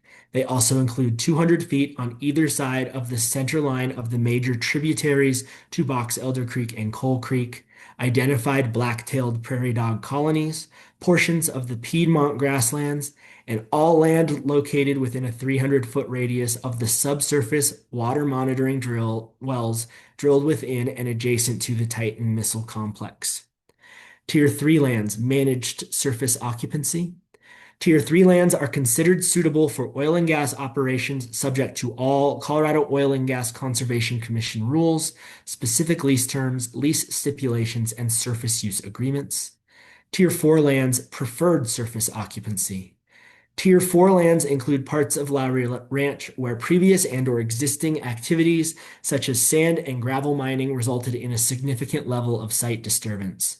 To the extent practical, the lessee is encouraged to locate facilities on these previously disturbed areas of the property. Since Lowry is a former military bombing and gunnery range, the Lowry lease also has an unexploded ordnance requirement prior to any oil and gas development on the Lowry Ranch. Crestone is required to work with the Colorado Department of Public Health and Environment and the Army Corps of Engineers to ensure unexploded ordnance, site remediation, and develop an operational safety plan and safety protocols, and to educate and inform contractors of any concerns on the land. The Lowry lease also includes a disturbance cap where only 3.14% of the 21,000-acre lease, 650 acres, can be disturbed for oil and gas development. To incentivize development on Tier 4 lands, disturbance on Tier 4 does not count toward the disturbance cap. However, disturbance on Tier 2 lands counts double toward the cap, and disturbance on Tier 3 counts 1-to-1 against the cap. Crestone's current and planned disturbance footprint is well below the disturbance cap requirement, and they have advised that they may only impact half of the allowable acreage. Crestone and previously Conoco have completed a considerable number of wildlife surveys on the property to support the board's long-term stewardship goals. Many of the studies were performed at Crestone's discretion and were not required under the Lowry lease. Staff estimates that over 120 surveys regarding a large variety of plant and animal species have been conducted on the Lowry Ranch. The most extensive studies have been completed on nesting raptors and swift fox activity, which was used in conjunction with CPW's high priority habitat data to inform the siting of oil and gas facilities on the Lowry Ranch. Staff determined that the proposed location for the state sunlight long pad is consistent with the terms of the Lowry lease stewardship stipulations and tier structure. To ensure compliance of all provisions on the Lowry lease, Crestone is required and has met with staff annually to discuss stewardship obligations and development plans. The State Land Board defers to ECMC's regulatory authority over siting oil and gas locations, and Crestone's compliance with applicable law is required by the Lowry lease. Thus, to the extent the ECMC determines that a proposed location is consistent with ECMC's regulations, Crestone would be required to rectify any regulatory shortcomings with the OGDP if it wished to develop oil and gas from that location. While Crestone is responsible for oil and gas development under the Lowry lease, the State Land Board would cooperate with Crestone in ensuring that development is consistent with applicable law, including if ECMC determines that an alternative location analysis is required by its regulations. Again, the State Land Board defers to ECMC as to whether oil and gas development meets ECMC's regulation. The State Land Board and the School Trust stands to receive significant revenue from production of this location. The facilitation of development compliant with law is therefore in the interest of the State Land Board's beneficiaries. Efforts to re-site the proposed pad, if required by ECMC and pursued by Crestone, would require significant additional time from the State Land Board to ensure compliance with the Lowry lease terms. Approved surface use agreement. Staff gave preliminary approval to the Sunlight Long Pad location in May 2024 and finalized a surface use agreement with Crestone in October of 2025, Exhibit 4. Along with other documentation requirements to obtain staff SUA approval, Crestone has been required to take the following actions. 1. Demonstrate that Sunlight Long Pad location was compatible with the State Land Board tier map. 2. Demonstrate no objection from Rangeview regarding acreage that overlaps a Rangeview adjudicated reservoir site, Exhibit 5. Number 3, conduct initial site visits to the proposed pad location starting in August 2022 with staff, including mineral field specialist, district manager, and stewardship trust manager, to approve an appropriate surface location to minimize disturbance on the Lowry Ranch. Number 4, conduct secondary site visit with staff and CPW in September 2022 to consult with CPW and obtain feedback on biological impact of proposed site location. Number 5, repeat site visits with staff at the Lowry Ranch during 2023 to 2024 to restake and look at 6 different versions of Sunlight Long locations that evolved in response to stakeholder feedback from the public, Arapahoe County, Aurora, CPW, and CDPHE. Number 6, adhere to CPW biologist recommendations to ensure drilling plans and pad location minimize impacts to wildlife. Crestone met with CPW on multiple occasions, and staff received sign-off from CPW prior to approving the surface use agreement. Number 7, in response to feedback from Aurora and CDPHE, relocate an access road and accompanying pipelines away from the Aurora Reservoir. Staff obtained board approval at the June 2025 public board meeting to move the access road and pipeline servicing the Sunlight Long Pad onto Tier 1 lands. The board approved the request based on current information, which staff believed removed the necessity of the original Tier 1 designation.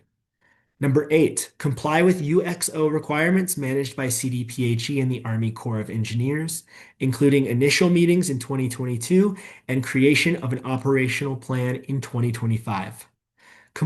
Number 9, comply with ECMC, Arapahoe County, and Aurora water regulations regarding setbacks to reservoirs and communities.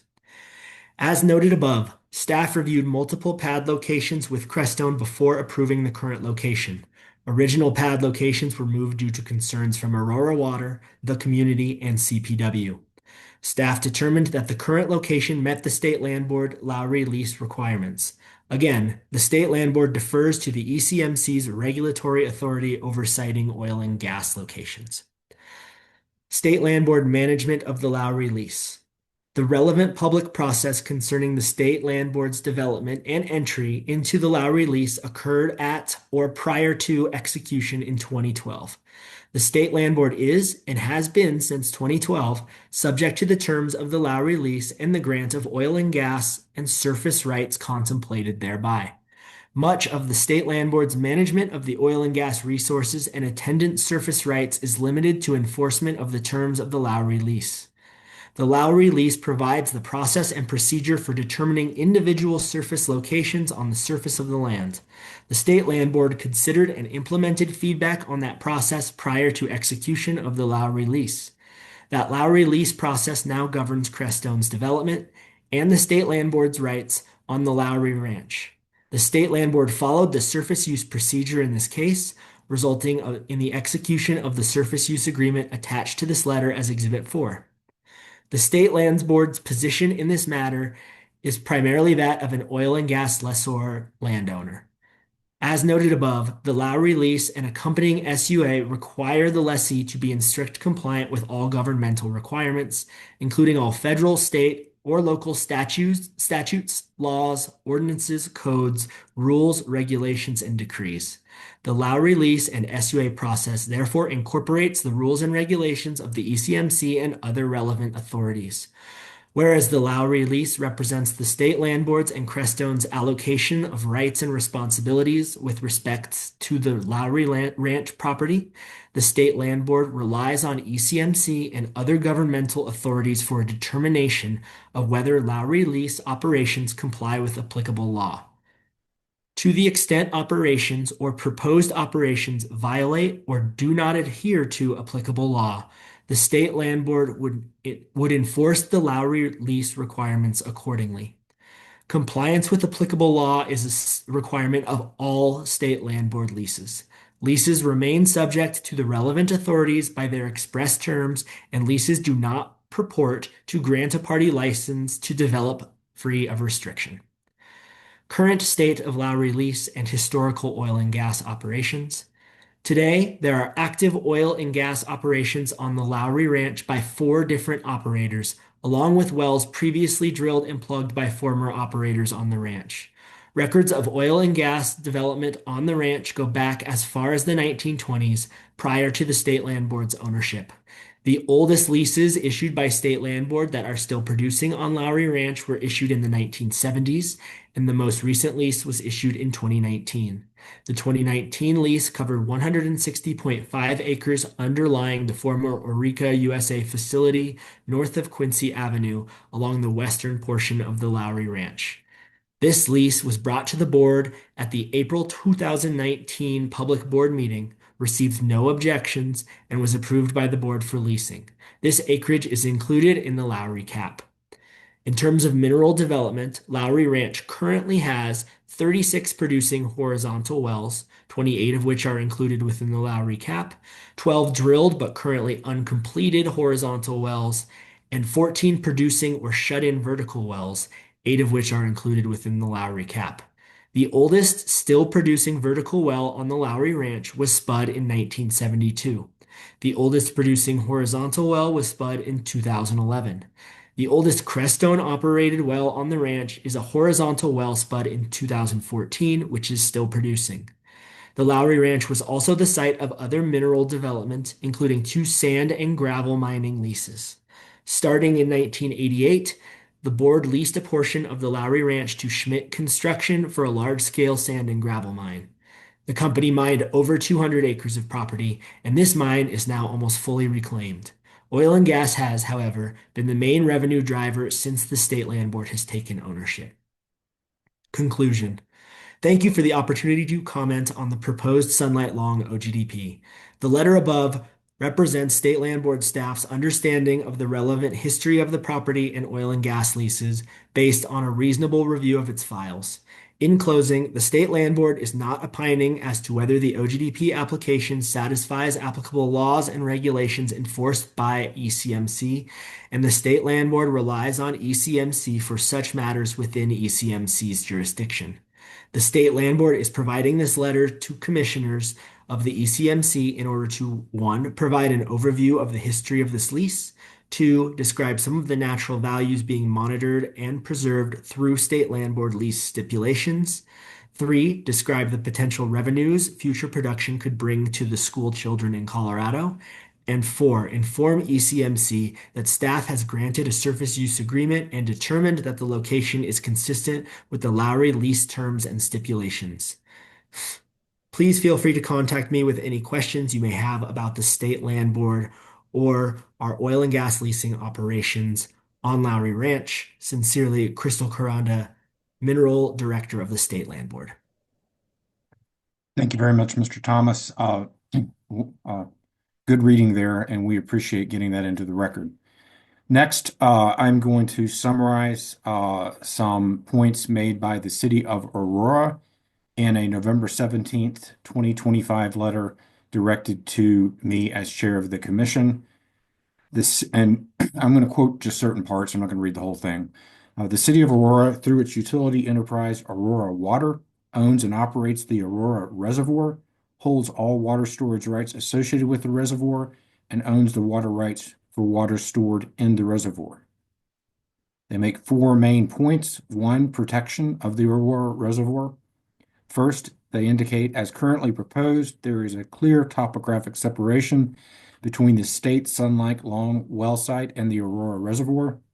This means that any surface spill on the well site would flow away from the Aurora Reservoir rather than to it.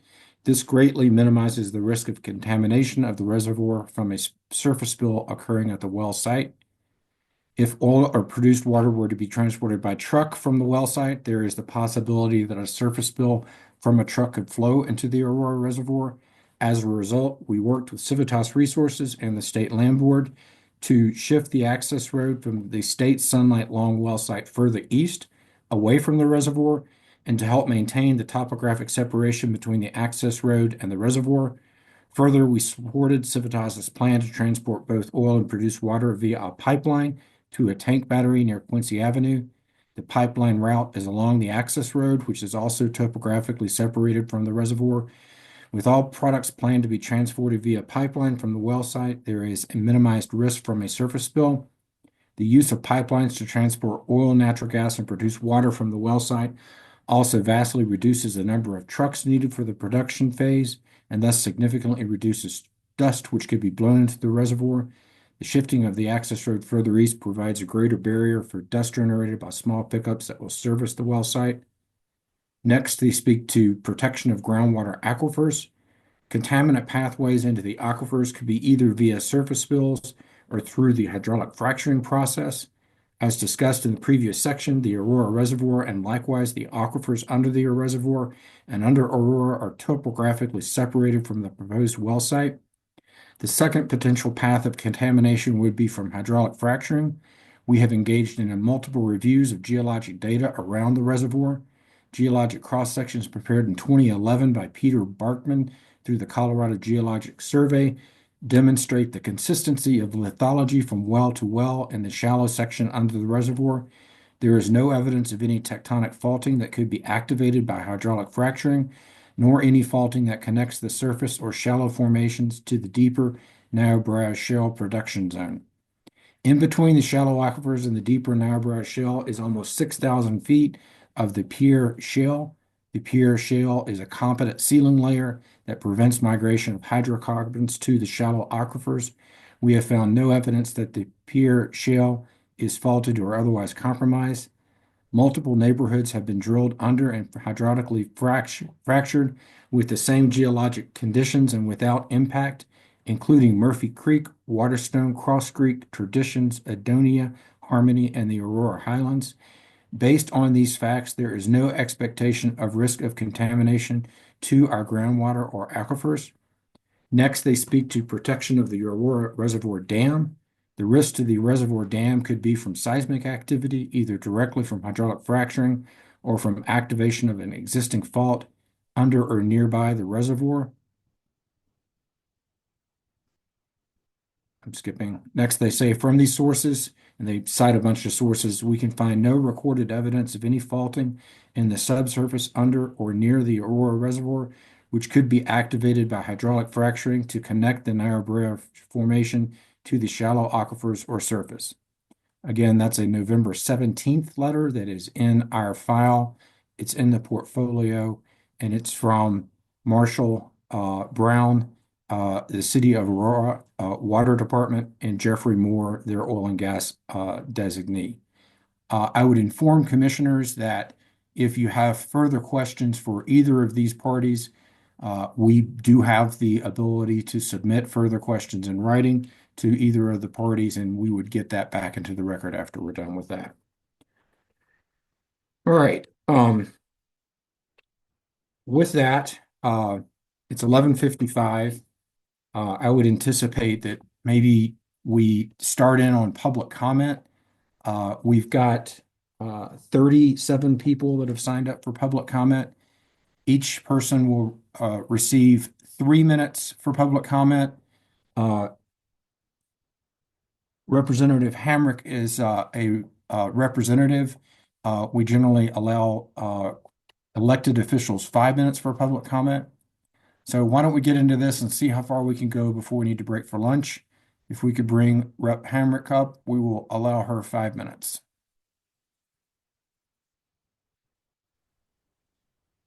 Hi, good afternoon, commissioners. Can you hear me?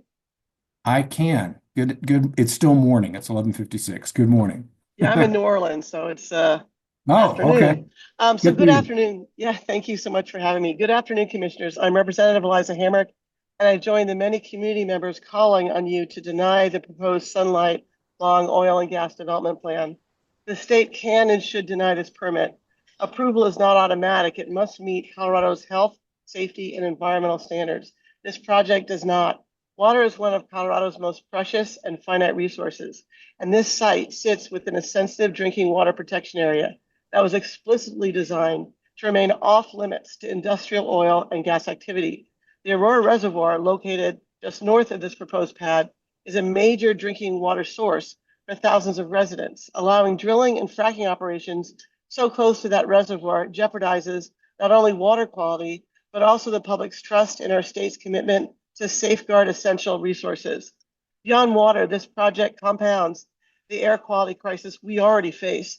Aurora and the Denver metro area remain in federal ozone non-attainment, and residents are already struggling with respiratory health challenges and repeated ozone alert days. The addition of 32 wells, diesel truck fleets, and 24-hour operations will make our air worse, not better. This site would be placed near neighborhoods that already carry disproportionate health and pollution burdens. These are the families, children, and seniors most at risk from cumulative impacts. Yet they have had little voice in this process. Many only learned of this project recently, despite its enormous implications for their safety and quality of life. And while the operator will profit, the public will bear the cost.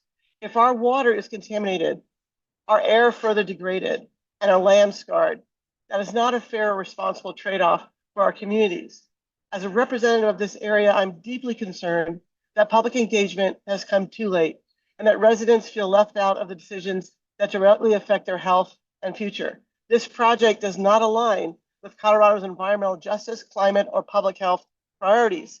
And recently, actually just today, the Denver Post posted an article entitled "Aurora Nudges Restaurants to Quit Automatically Serving Water as Part of the Effort to Count Every Single Drop." This was a bipartisan resolution from the City Council to save water.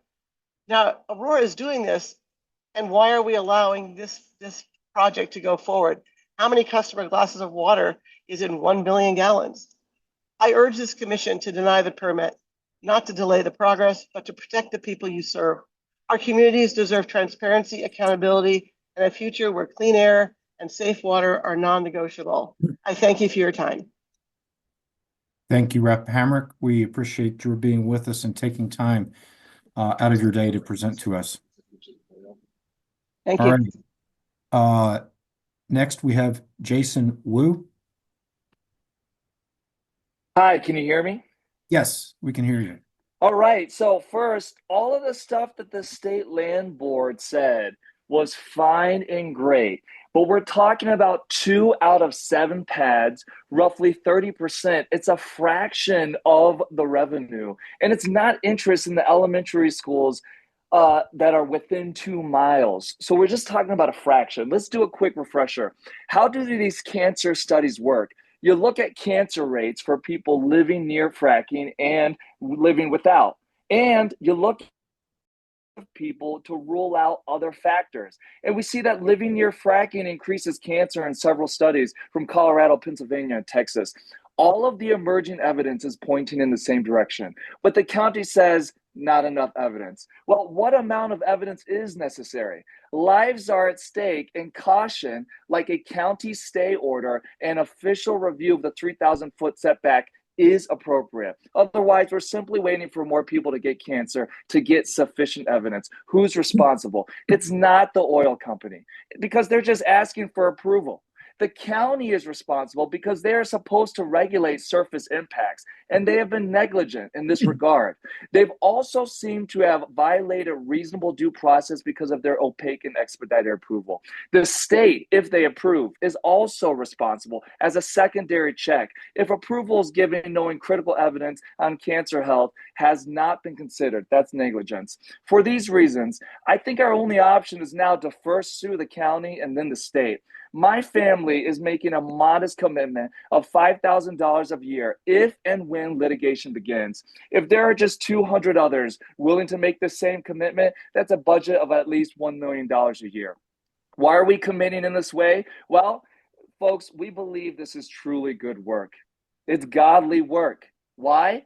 Because the system is placing families at undue risk over what is a fraction of overall drilling, not just 30% of the Lowry, but think about all the pads that are out there in Weld County and on the Front Range. We're talking about a fraction, folks.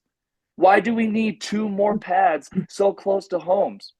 It is very likely several additional families per year will suffer from childhood cancer. But I tell you, even the prevention of one family going through that's worth it. Here's the suggested plan. A search for a firm. Could be a local firm, could be a nationwide search. Second, after you find the firm, you raise the funds. Who's going to do this? Save the Aurora Reservoir. After that, you contract the firm. I don't think there's any other options. So that's all I got. Thank you, Mr. Wu. We now will hear from Bill Crosser. Yes, thank you. I have to start my video. Okay, can you see and hear me? Yes, sir.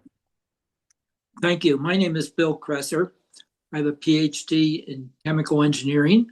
I spent my career helping heavy industries find a way to carry out their operations without harming the public.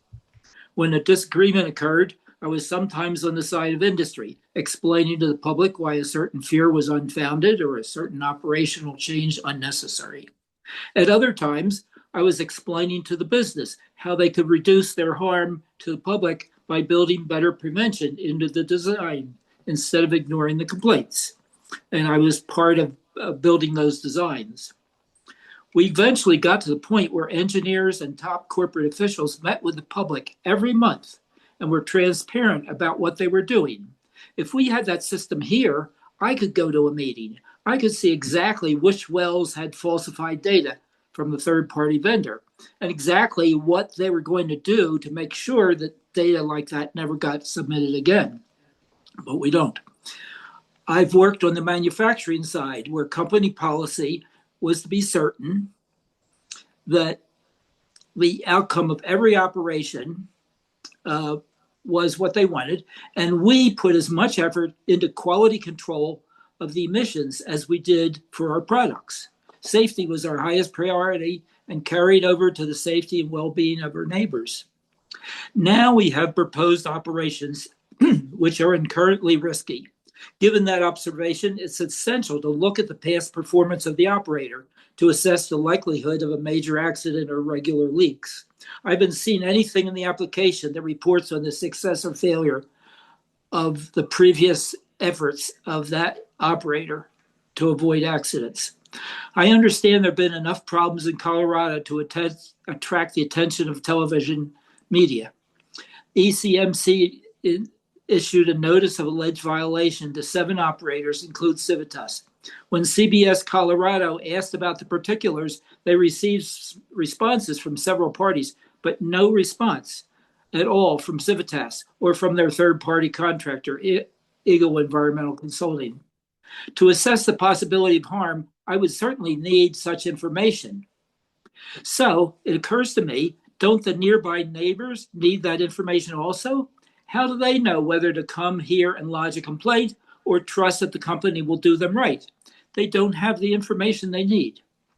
I add that I regularly taught the risk assessment course for master's degree students at my university's environmental program. And I explored these issues in depth, using scientific studies to put risk assessment on a firm foundation. I commend the ECMC for putting together scientific panels to provide information for a thorough risk assessment of fracking. Because we don't yet have results from those panels, I strongly advise the ECMC to halt issuing permits for the moment and instead continue collecting information from expert scientists who are not beholden to the company and can point out any inconsistencies or false statements that Civitas experts cited in their application. That way, we might all learn which steps are harmful and which are not, and issue permits that would result in safety in the long run for all Coloradans. Thank you. Mr. Chair, you're muted. Thank you. Sorry about that. Thank you very much, Mr. Crisser. Next on the list is Glenn Kitchell. Mr. Chair, we've not been able to locate Glenn Kitchell in the attendee list. If Glenn is in there, please raise your hand. So we'll keep moving. Okay. I will note that we are going to skip him for now. Marcia Goldsmith-Kamen. My name is Marcia Goldsmith-Kamen, and I'm speaking as a private citizen who lives in Arapahoe County. At this juncture of providing the ECMC with our input, I find myself commenting from my personal angle as a grandmother. For almost 3 years now, I've been trying to provide my grandchildren with a safe place in which to live. Sharing scientific-based approaches to assist you in fulfilling your mission of protecting the public health, welfare, and safety, I've done all that I can to encourage you to make evidence-based decision-making.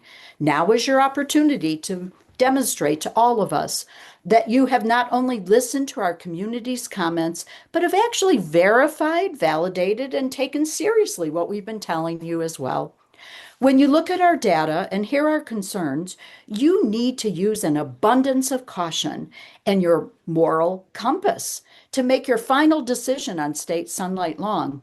This is not State La Plata South, Wetterhorn Handies, Harvard, Yale, State Beardstat, State Massive, Tebow, Blanca, West, or Secret Stash, which are all on the Lowry Ranch.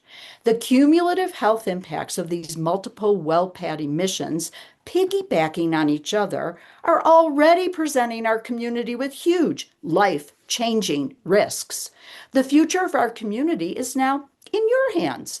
The damage to surrounding communities' health and well-being are at stake. Thousands of lives will be impacted by your decision because Sunlight Lawn's currently proposed location is unacceptable. It's perilously close to so many people, wildlife, our water source, schools, and the place that people from all over the state recreate. Creststone's own documents show pre-production lasting almost 2 years and drilling and completions running concurrently on the pad. I haven't ever seen pre-production lasting this long in other applications or concurrent phases in other OGDPs.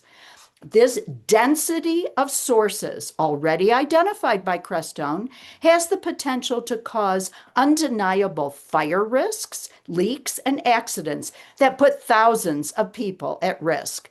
The unusable forever ruined water that will be injected into wells in Weld County will not only put Arapahoe County at risk, it's going to put Weld County at risk too. Your responsibility is to protect all Colorado citizens. On behalf of all the children in these areas, please ensure the next generations will be able to enjoy their environment as we have done when growing up. I hope you will help me leave my grandchildren a safe environment in which to live. Thank you. Thank you. Next up, we have Mark Goldsmith Cameron. Thanks. I said that as well, but I was muted. I've got to stop. I got to figure out how to stop unmuting. Mr. Goldsmith Cameron, you were recognized. Common problem. Good afternoon. I'm Mark Goldsmith Cameron, speaking as a member of the community. I'd like to take a slightly unconventional approach today. On Monday, I was listening to the latest episode of a highly respected podcast, Throughline. They were discussing the history of the concept of a nuclear winter, with which I assume you're all familiar. But about 45 minutes into the podcast, they moved on to discuss a group of scientists who started questioning the concept's validity. I'd like to play you about 90 seconds of that portion of the podcast. By the mid-1980s, a few scientists had begun rebranding the theory. Nuclear fall, a chill rather than the dramatic bitter cold hypothesized for a nuclear winter. They argued it wouldn't lead to full extinction of the human race, but it would still be really bad. Anybody who needs to know the weather report after a nuclear war in order to be deterred is already crazy. But one scientist, Fred Singer, disagreed and said it could actually bring on a nuclear summer. What they've forgotten is that the smoke cloud also keeps in the heat. Singer was a prominent climate change skeptic, and it was later discovered that throughout his career, he had been paid by oil and tobacco companies who had hired a handful of scientists to quell concerns about the impact these companies were having on the environment. Some historians call them merchants of doubt. Professional purveyors of uncertainty. People who have set out deliberately to confuse the public about science. Who would just frame the questions around overstatement and uncertainties being the real story on any issue. And these voices got a lot of airtime. We in the media were addicted to conflict and debate, and so it's easy to build stories that kind of mischaracterize the uncertainty by making it a us and them fight. Okay. By this Friday afternoon, you will have heard a lot of concerns from the community, along with data, including from health professionals, wildlife professionals, engineers, scientists, and more. Plus, you have everything we've presented to you in previous hearings. The community has done its best to present true, accurate, relevant, and peer-reviewed scientific information. You will also hear directly from the oil and gas industry as well as their professional witnesses and attorneys. I'm asking you to carefully consider the sources of information you will have heard both in the past and at these hearings. Please keep in mind your responsibility to protect the public health, safety, and welfare of the environment and wildlife resources.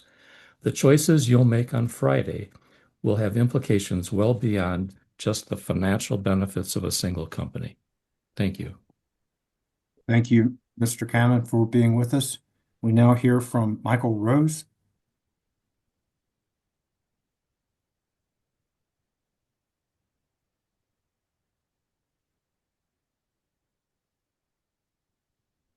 Mr. Rose, I see you're on the panel. It looks like you have audio. Yes, that's correct. Let me get my visual video up there. Thank you. I'm Michael Rose. I live in Denver. I'm speaking today as a concerned citizen and as a member of Colorado Jewish Climate Action. Thank you again for letting me provide a comment. At our meeting on September 11th, you once again heard of the very real threats to public health and safety, the risk of childhood cancer, the risk of contamination of the Royal Reservoir, though the State Land Board is telling us now that it's nothing to be worried about. Concerns about air pollution, the potential for rupture of the Lowry landfill Superfund site, methane emissions, the risk of drilling beneath the Aurora Reservoir, threats to wildlife and fire risk. You heard impassioned pleas from people near the reservoir who live near the reservoir, stating their fears about sunlight. I have respiratory problems that are bad enough as it is. Look at me. I can't live near the site.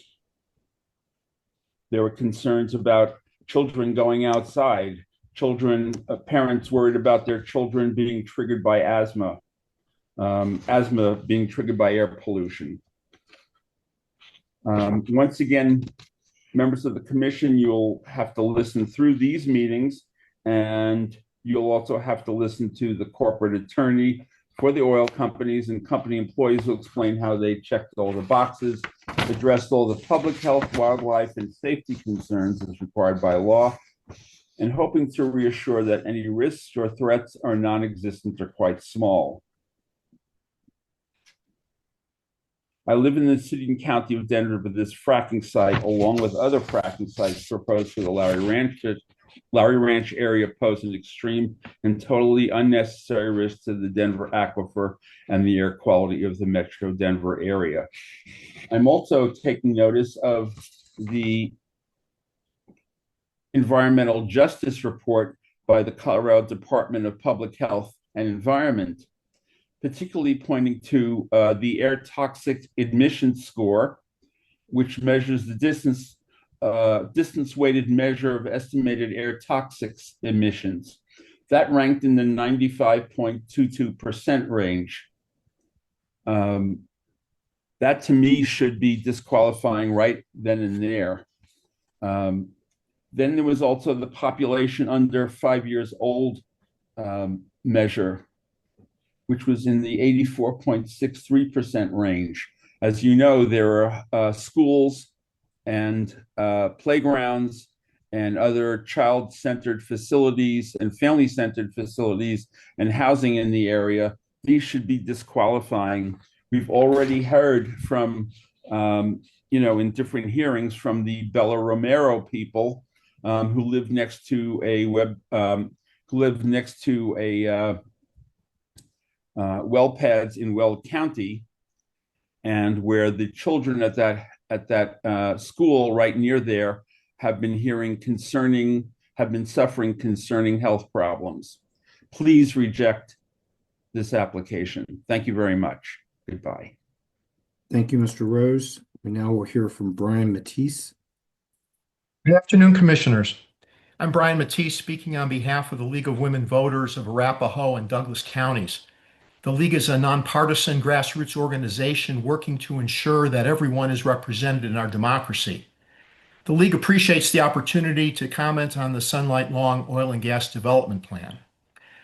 SB 181 charges this commission with ensuring the health, safety, and well-being of Coloradans in oil and gas permitting decisions. And ECMC Rule 301A requires that the commission will approve operations only if they protect and minimize adverse impacts to public health, safety, welfare, the environment, and wildlife resources, and may require conditions of approval that are determined to be necessary and reasonable to protect and minimize adverse impacts. We are concerned that administrators and staff take these responsibilities seriously and must not recommend approval of applications without adequate protections. In particular, 1, risks to the public health of benzene and other carcinogens that are known to cause leukemia in children. The well site is within 1 mile of sensitive populations of children, including schools and daycare. The ECMC should require that the applicant ensure that there will be no detectable benzene in residential areas, that continuous monitoring of benzene and other hydrocarbons be implemented, that operations be halted if benzene emissions are detected, and that the applicant provide personal injury mass tort insurance sufficient to cover damages from new leukemia cases. 2, risks to the Aurora Reservoir and surrounding riparian and recreational areas. The proposed pad is located only 911 feet from an intermittent stream and within half a mile from the recreational and riparian areas that flow to the Aurora Reservoir. The access road that will haul tens of thousands of tanker trucks of contaminated, toxic wastewater will be immediately adjacent to the reservoir, a disaster waiting to happen. 3, proximity to high priority wildlife habitat and sensitive wildlife. The applicant acknowledges there will be significant loss of high priority winter habitat, but instead of prohibiting winter operations, will pay CPW compensatory amount of $23,894. The League does not believe that money can compensate for this habitat loss. Just because CPW agrees to accept money to allow this habitat loss does not absolve the commission of its duty to protect wildlife. And four, the league is concerned that alternate locations 2 miles further east were not considered, given that horizontal wellbores can be drilled about 5 miles. Higher costs of drilling does not justify the significant risks. For these reasons, the league recommends the commission not approve the OGDP as presented. Thank you for considering these comments. Thank you very much for presenting to us. Megan Siffring? Hi, good morning or afternoon now, everyone. My name is Megan Siffring. I am an Aurora resident for 10 years, a mom of 2 young children in the Aurora public school system, and also a candidate for House District 42 representing Northwest Aurora. I am here to voice some environmental concerns as well as that of the supply to the citizens of Aurora.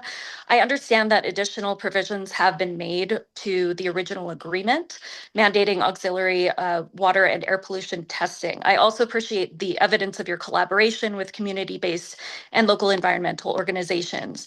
However, what I did not find is any clause which states that operations should immediately cease should any of those levels approach becoming hazardous, nor any remediation measures to execute after such an incident.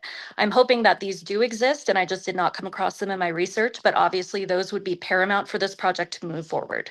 As you may know, at 95%, the vast majority of Aurora's potable water comes from surface sources, such as the Aurora Reservoir. Dependent on snowmelt, as is especially evident this year, the source is already unpredictable as is. A single fracking well can use up to 16 million gallons of water, with as low as 10% of that being reused, meaning we'll be mostly dependent on precipitation alone to replenish that supply. The EPA does cite that in Colorado alone, the amount of water used for fracking could an 8 for an entire year. And this is a 20-year proposed production timeline, so that makes a big impact.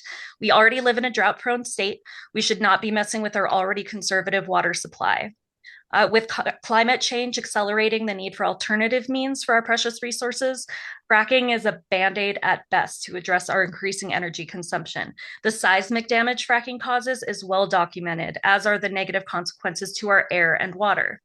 Notable is the difference between tectonic, the presence of which has just been ruled out and refers to the movement of our lithospheric plates, but seismic is different. That refers instead to the disturbance of the ground itself, which obviously fracking can impact. While the board vows to mitigate pollution with a vapor recovery tower, it is important to note also that that does not negate the instance of pollutants escaping, it only lowers it. We as a community should be finding ways to regenerate energy rather than to simply deplete it in new areas. Thank you for listening to the people who live here. Now it's time to put your money where your mouth is and take care of us too. Thank you so much. Thank you for presenting to us this afternoon. Next on my list is Rachel Markowitz, but I also see Rachel Braver is in the room. Are you one and the same? I'm the same. Yes, thank you. Okay, go for it. Hi, I'm Rachel, and I'm speaking to you as a terrified mother, asking you to deny the Sunlight Long application.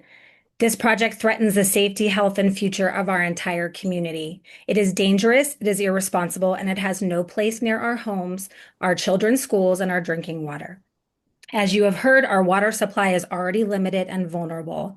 This project brings unacceptable risks of contaminations, spills, and long-term aquifer damage. This would push more pollutants and more emissions, more toxic, undisclosed compounds into the air that my children and your children will breathe. We do not consent to exposing our lungs to industrial, undisclosed contaminants, especially without complete and independent health studies. Deny. Our neighborhoods were never designed for industrial truck traffic, 24/7 operations, and heavy equipment noise. Our lives will be disrupted, safety will be compromised, and this is not compatible with residential life. Deny. We already live with constant wildfire risk, and relying on a rural fire department with limited industrial risk experience that's already stretched across hundreds of paths is not a realistic emergency plan. Deny. The region is seismically unstable, being so close to the Lowry Fund Superfund site. The applicant is asking us to trust limited, unvetted assessments, and it's unacceptable when people's homes and lives are on the line. Deny. Our homes are our life savings. This project will depress property values across the area so the operator can profit. That is not a fair trade. Deny. Our wildlife corridors are destroyed and they do not return. This project would cause permanent harm to natural systems. Deny. Nothing should move forward until the comprehensive health reviews are posted, which I believe I heard was Q2 of 2026. That alone should halt this project immediately. The mental health toll has been real. For 3 years, I have lost sleep, I have fear, I have anxiety over what's to happen, and constant uncertainty. No one should have to endure this for any industrial proposal that should never have advanced this far. Deny. My why is personal. I have young immunocompromised children who already are struggling with their severe asthma, living in this non-attainment area. They deserve clean air, safe water, and a chance to grow, not to breathe industrial emissions during recess. Deny. The recent Colorado study showed that children living 3 to 8 miles face significantly higher risks of leukemia. Our community has those children within that radius. No project is worth even the possibility of increasing cancer in anyone. That should be enough for you to deny. The recent spills in Gailton are a flashing red warning. If spills happen there, they can happen here. Containment fails, the data gets falsified, as we have seen. Communities are paying the price, and we cannot ignore these warnings. Deny. Listen to the community feedback. Hundreds and thousands of people have complained about this. We deserve better, our families deserve better, and our children deserve better. Commissioners, this is your moment to show courage, leadership, and protection for the community that you serve. Our health, our safety, and our future depend on it. Deny the Sunlight Long application. Thank you. Thank you for being with us. Now we'll hear from Christine Dayton.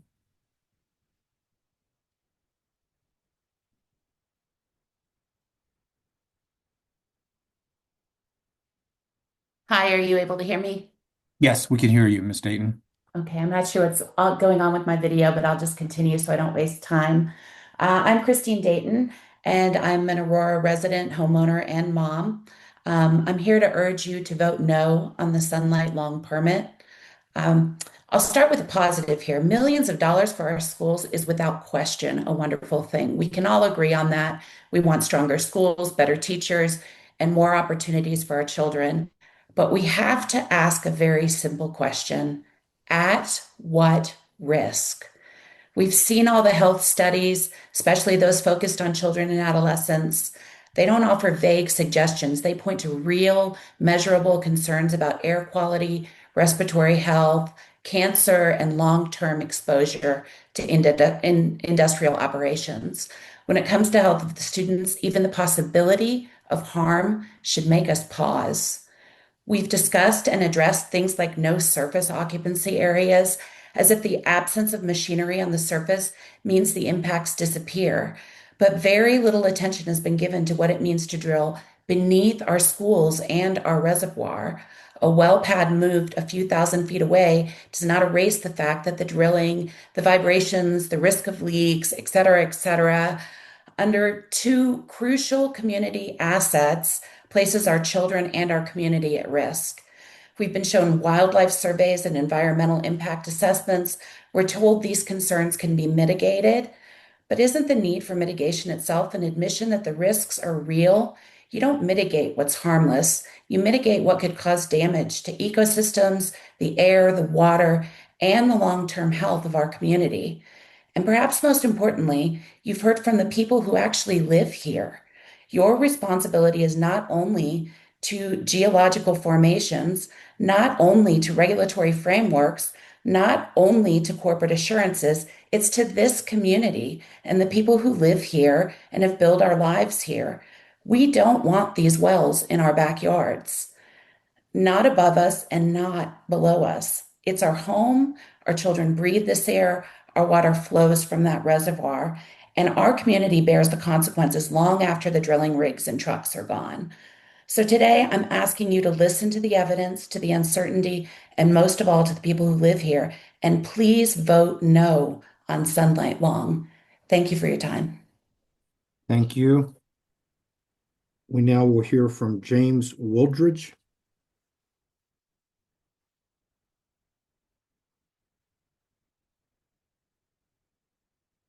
Yes, thank you. My name is James Wooldridge. I'm a concerned citizen.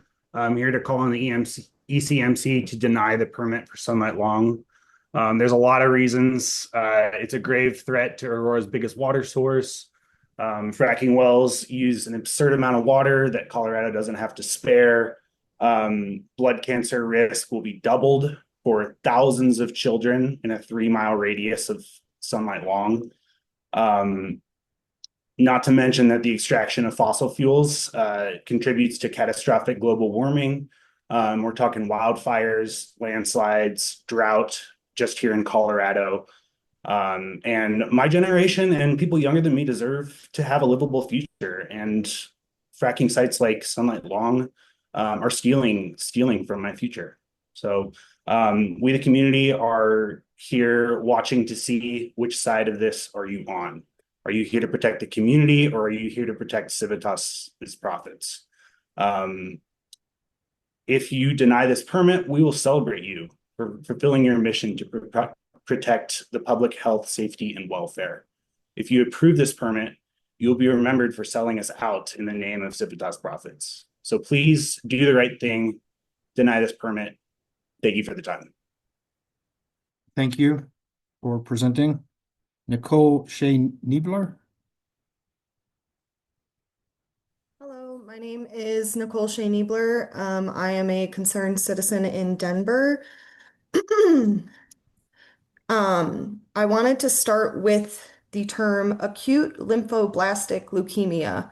That's abbreviated by ALL.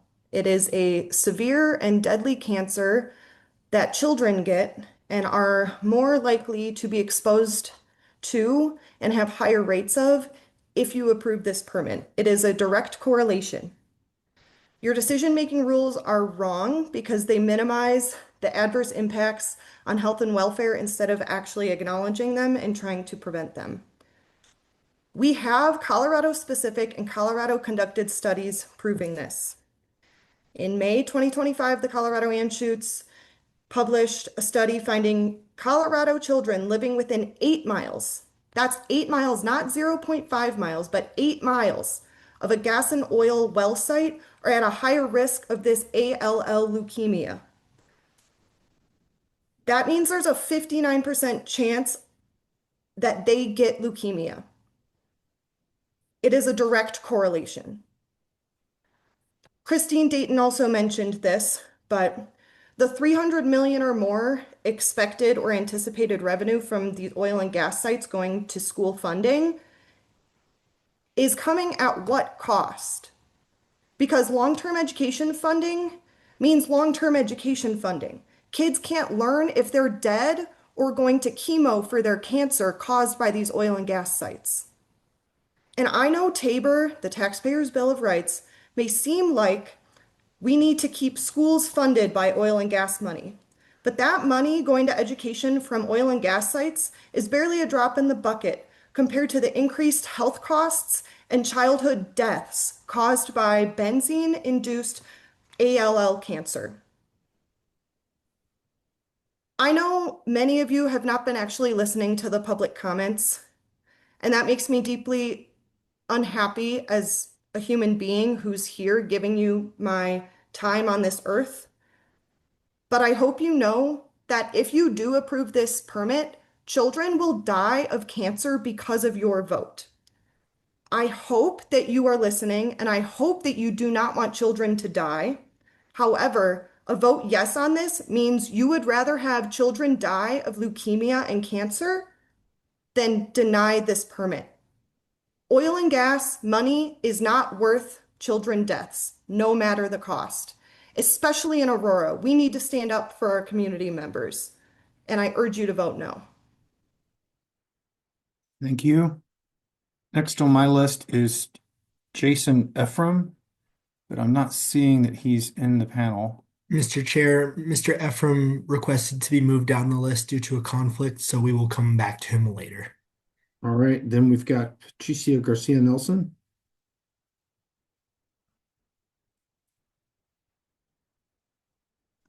Good afternoon, commissioners. I hope everyone's having a great day. My name is Patricia Garcia Nelson. I am speaking today on behalf of Green Latinos, asking the ECMC to deny the permit submitted by Civitas. Under SB 181 and your cumulative impacts rules, you must evaluate the operator's compliance record, the impact of proposed location, and whether the operator can truly avoid, minimize, and mitigate the risks to public health, safety, welfare, and the environment. Civitas Resources and all of their subsidiary companies, including Crestone, carry substantial compliance violations across the state, nearly $9 million in environmental and air quality penalties, including significant air pollution violations, environmental protection failures, and most recently, 2025 enforcement actions for falsified lab reports. And I know that's still under investigation, but it doesn't look good. In addition, the CDPHE CAP consultation letter for the Lowry Ranch dated May 3rd, 2024, part of the docket 22-10282, clearly identifies that this site, the Sunlight Long pad, poses one of the highest public risks in the entirety of the CAP. CDPHE notes that the residential areas, notes that the proximity to residential areas, to a school, and then location is within the Denver North Range non-attainment area. CDPHE also documented public concern referencing a complaint filed by STAR. This designation by the state's own health agency shows that the Sunlight Long pad carries the highest impact of the entire CAP. It is critical that part of the some of the considerations are not just for this pad, but in addition to the entirety of Civitas's network, their subsidiary companies. That is what we have done to support your enforcement ability, enforcement actions. Finally, under Rule 525, you have robust enforcement authority, including the ability to impose substantial penalties, require corrective actions, restrict or deny new permits, or suspend operating privileges in the state of Colorado, especially when a pattern of violations exists. Civitas compliance history, combined with elevated risk documented by CDPHE, demonstrates that the operator has not met the standard required for a safe and responsible operation at this location. And finally, I just want to remind you that at Bella Romero, our biggest concerns were that there would be leaks, that the company would go bankrupt, or that the site would explode. Within a year of production, the only thing that didn't happen is the site didn't explode. Everything we were told would never happen did, and I'd like you to consider that as well. Thank you very much. We appreciate you spending time with us this morning. Sally Engen.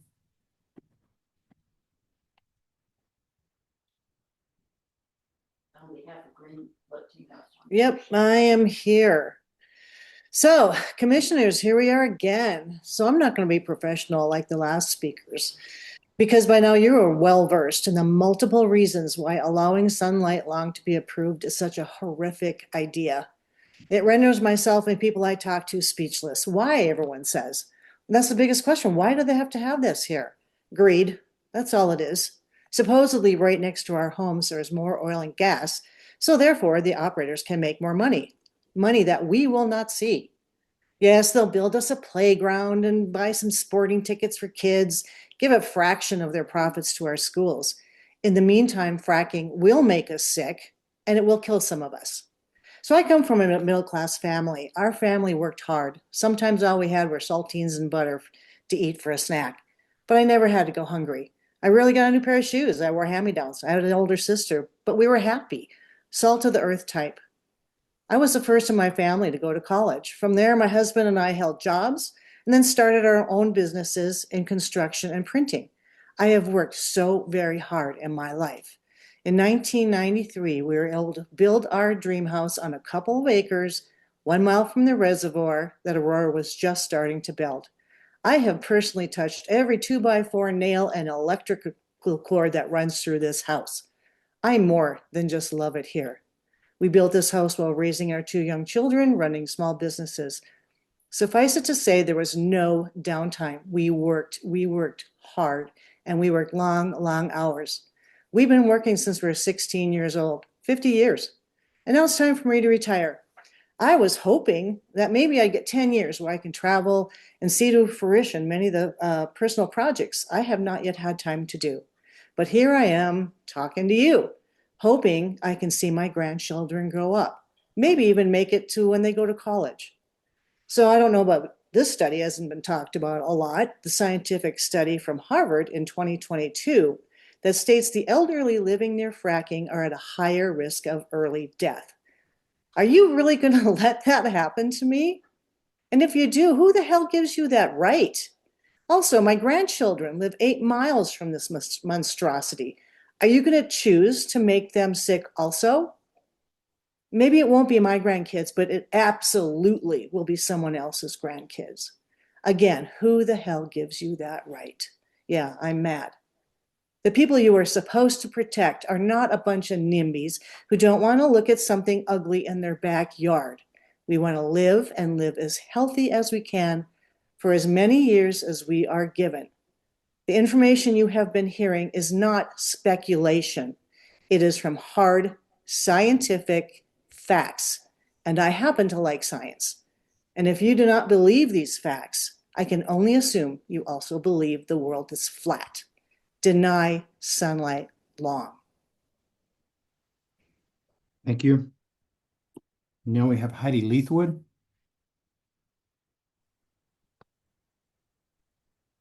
Hi, Commissioners. Thank you for taking comment today. I'm here on behalf of 350 Colorado to ask you to deny this permit.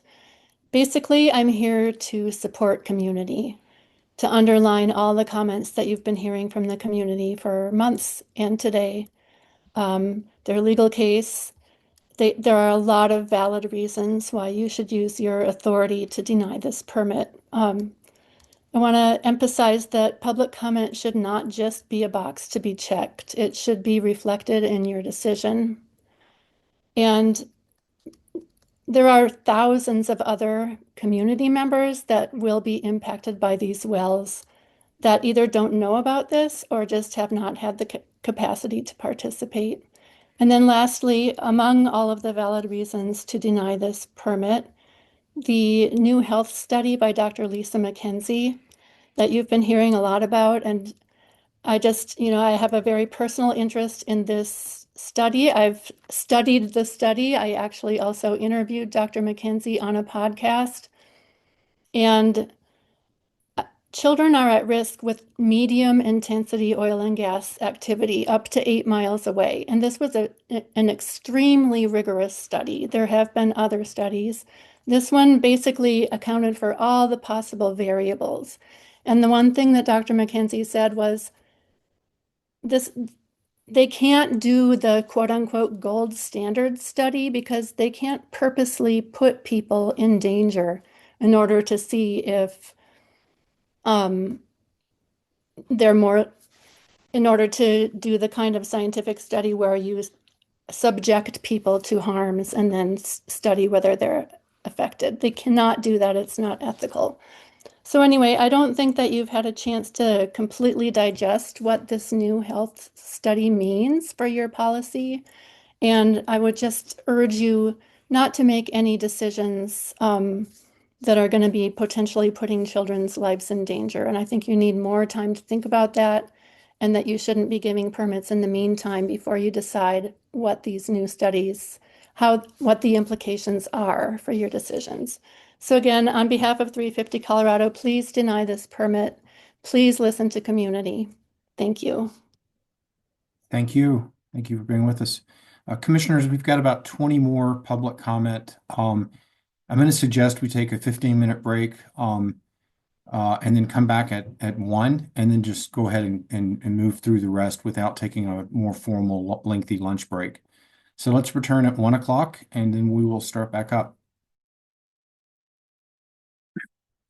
All right, it's 1 o'clock. We're going to get started back up in docket 2412000313. This is the public comment portion of the session. We have a list of folks that have signed up. We skipped Jason Ephraim earlier because we couldn't find him, but I see that he's with us now. So, Mr. Ephraim, I'm going to start off with you, if that's okay. Yes, thank you. Apologies. I had a meeting that conflicted, so thank you for squeezing me in. Thank you, commissioners. I appreciate the time. I am a current homeowner, former resident of South Shore neighborhood. I moved out recently, primarily because of the fracking in this, but I wanted to come and speak to you today. Main point, I have here the notice of completeness determination letter that was sent out. I believe that's in accordance with Rule 303E. This is to alert all impacted parties about details of the notice of completeness, the project, and everything. And first thing I noticed when I looked at it was, I've seen the third amended application that has timelines. Construction January of 2026 or Q1, drilling Q3 2026, completions Q1 2027. And then it's preceded by a letter written by the operator, Civitas. I can provide a copy of this. I mean, thousands of people got this thing, so I'm not alone. And on the second page of this, it summarizes the timeline as Q1 2027 construction phase start, Q2 2027 drilling phase start, and also references a table at kind of the end of the letter that breaks it down a little bit more specific, but construction starting January 1st, 2027. So, my assertion is this is the formal notice that's required to go out to the thousands of people that are impacted to inform them of the project, prompt them for applying for affected party status, for giving public comment, basically to get involved. And by having these very conflicting and materially different timelines, you couldn't say that anybody got this knows the timeline for this project, and that their decisions on whether to participate, to apply, to move, what have you, is fundamentally impacted. If it didn't have this formal letter, then it would just have the third amended application and have the same timeline that we all operate under, no problem. But by having this conflicting date, I almost put it as the summary and as like the overriding date, nobody knows what's going on. And secondly, I'd just like to highlight, the reading of some of those letters in the beginning of this meeting really highlighted. We had the earlier OGDP and deliberation. State Land Board didn't comment. The Weld County, city officials didn't comment. But it does seem like when we have what I would assume is probably the most, publicly contested OGDP and ECMC history, certainly in Arapahoe County and in Aurora, there's a swell of comments and people getting involved and basically saying no. It's interesting to see how many seemingly unprompted government bodies, people that were involved in the process, stamped their approval, gave reasoning, are still jumping in and giving more approval or validating their reasoning, almost in meeting that opposition, the public on one end and everybody else. We saw this with Arapahoe County and their very detailed and long letter for all the comments and things like that, basically saying, here's why that's not applicable or why we approved it and things like that. So I'd take that under advisement that when we have groups coming in that, are voicing their support, that were involved, that it's interesting when you see that in some projects where the community is directly involved and very vocal in opposition, but not in others like the previous OGDP hearing that we had, the beginning of today, where there isn't, why aren't they commenting there? So thank you. I apologize. I went over a little bit. Appreciate your time. Thank you, Mr. Ephraim. Ramesh, Pat is next. Yes, thank you very much. I'm not able to unmute my video because yes, now I can do that. Okay, thank you. Thank you for the opportunity to speak today. My name is Ramesh Bhatt. I'm here to urge you to deny the permit. Presenters before me have spoken eloquently of the myriad problems with this OGDP, including truck traffic, proximity to new homes, the use of enormous quantities of water, concerns about wildlife and emergency preparedness, problems with permitting new wells in an area that have not met ozone standards for over 20 years, and so on and on. I won't repeat all of these points. However, I want to underscore one fact. the fact that this large facility is too close to the reservoir to be safe. According to the EPA, fracking companies use over 1,600 different chemicals during oil and gas production operations. Many of these chemicals are toxic and carcinogenic, and the characteristics of many others are unknown. In 2022, Colorado passed House Bill 1348, which requires disclosure of all chemicals used in all downhole operations in the state. Yet, 2.5 years after the adoption of the law, the ECMC has yet to require operators to disclose drilling chemicals. This is important because Colorado has banned 22 chemicals from fracking fluids as against drilling. Reports from Ohio indicate that at least 5 of these chemicals are being used during drilling. These chemicals are ethyl hexanol, trimethylbenzene, butoxyethanol, dioxane, and xylenes. Let me reiterate. These chemicals are so toxic that the ECMC has said that they cannot be used during fracking. Yet the same chemicals are being used during drilling operations, and nothing is being done about it.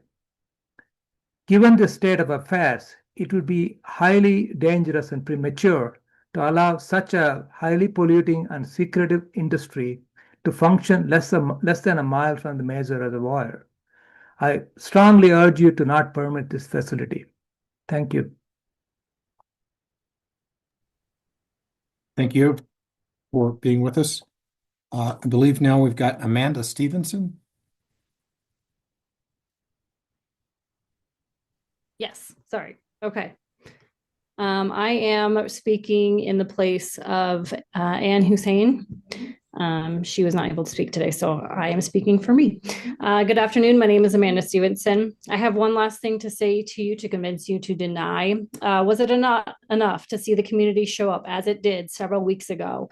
We, as a community, do not want this. Today, my comment is personal. I ask you to have empathy and put yourself in our place. Be the good person, do the right thing, the hard thing. Would you buy a house tomorrow for your family here? If the answer is no, then why risk our families if you are not willing to risk your own? I looked at your bios on the EMC or ECMC. Mike Cross, it says, Mike enjoys spending time with his wife and 2 children, enjoying Colorado's great outdoors. Mike, my question to you would be, have you ever enjoyed the Aurora Reservoir? Played there in the sand with your kids, taken a bike ride there? If you haven't, I highly recommend. If you say yes to this location, will you visit the reservoir in the future? And if the answer is no, ask yourself why. And then ask yourself, why are you okay with doing this to the people who live here now?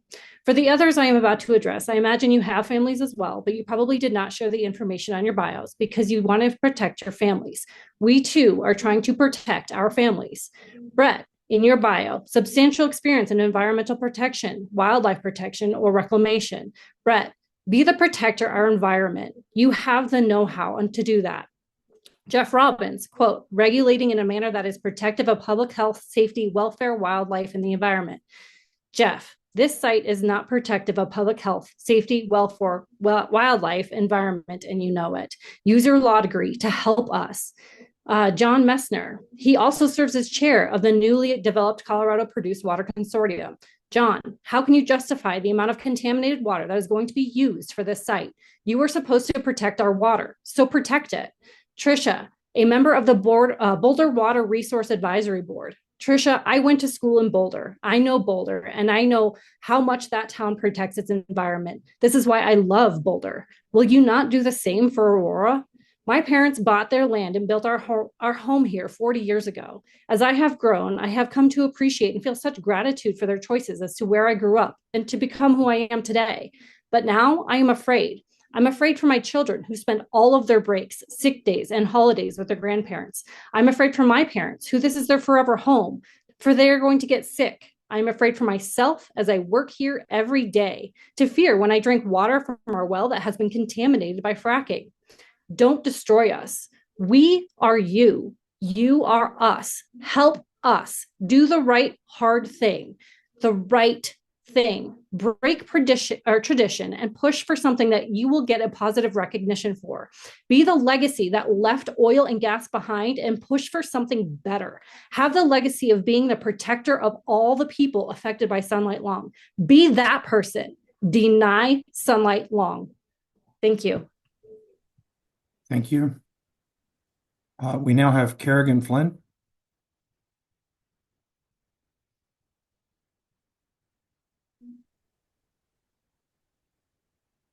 Okay.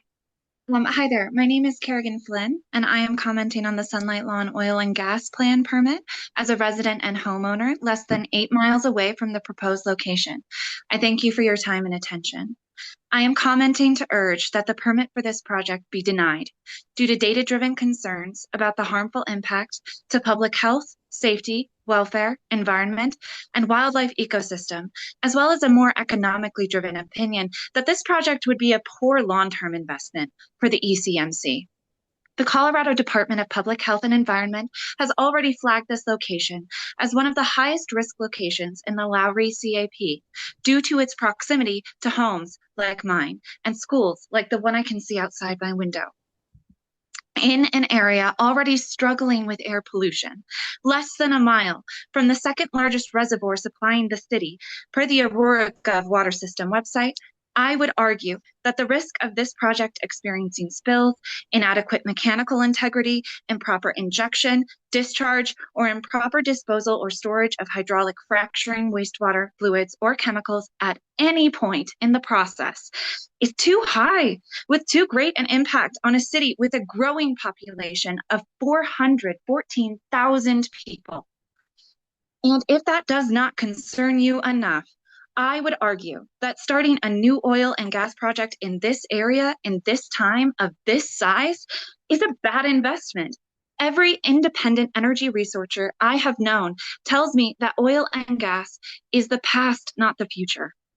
If you do not believe the evidence that this project will damage our safety and environment in its process, you still cannot deny that its natural gas products will. The U.S. Energy Information Administration reported that renewable energy sources, primarily wind and solar, accounted for 43% of Colorado's in-state electricity net generation in 2024, in a rising trend. Aurora is home to a lot of plains and a lot of wind. Many of my neighbors have invested their own money into solar panels already and successfully avoided reliance on gas energy, although they will still have to experience the reduced property values and damages to their health if this project is approved. I and many other commenters know that this use of our public land would be harmful to the public in the face of better alternatives. It is stuck in the past, unsustainable, unpopular, and unconscionable. It is for these reasons that I strongly urge you to deny the Sunlight Lawn oil and gas permit. Thank you again.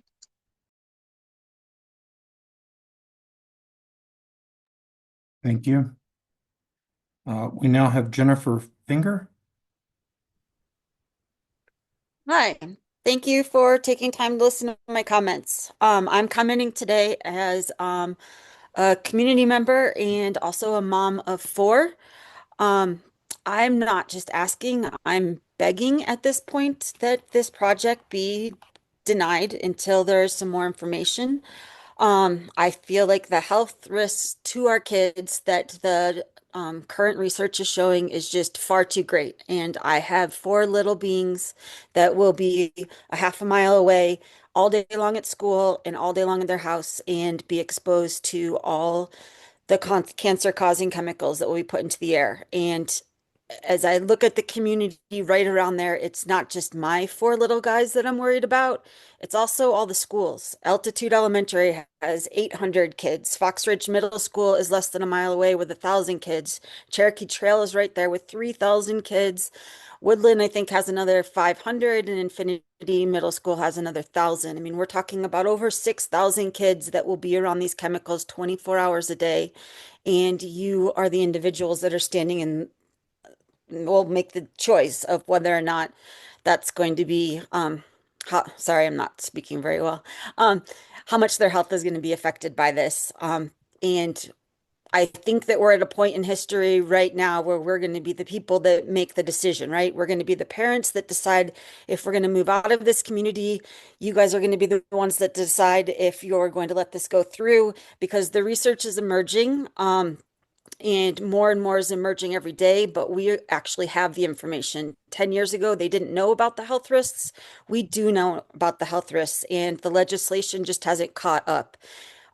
We need to be at least 8 miles away from these sites to minimize some of the effects and keep our children alive and healthy. And the research is there, but the policy is still just a matter of feet, allowing these sites to go in, just being a half a mile from our kids. But when our kids are sick a few years from now, and this is all over the news in the media, I feel like we're going to be, hopefully a smaller version of the Love Canal, right? Like we know about it. We can't say that we didn't know. I really urge you and beg you to please halt this or move it back or use other sites farther away. It's just far too close, and there are too many kids involved. I'm also a school social worker of 25 years in the Aurora community, and I was walking through one of the affected elementary schools just yesterday, and I'm just looking at all those little human beings, and I'm wondering 5 years from now, which one of them is going to be the one that's no longer with us? Which life did we sacrifice in order to be able to have that extra school funding that would come just from this pad site? I wholeheartedly agree that the money going to fund schools is great. Obviously, that's what I've dedicated my life to, is Aurora's kids and Aurora's schools. But this is far too great of a risk. Kids will be sick, and you are handed the choice right now of whether or not you are going to trade their health and their lives in order for the additional revenue. Thank you. Thank you. Randy Willard.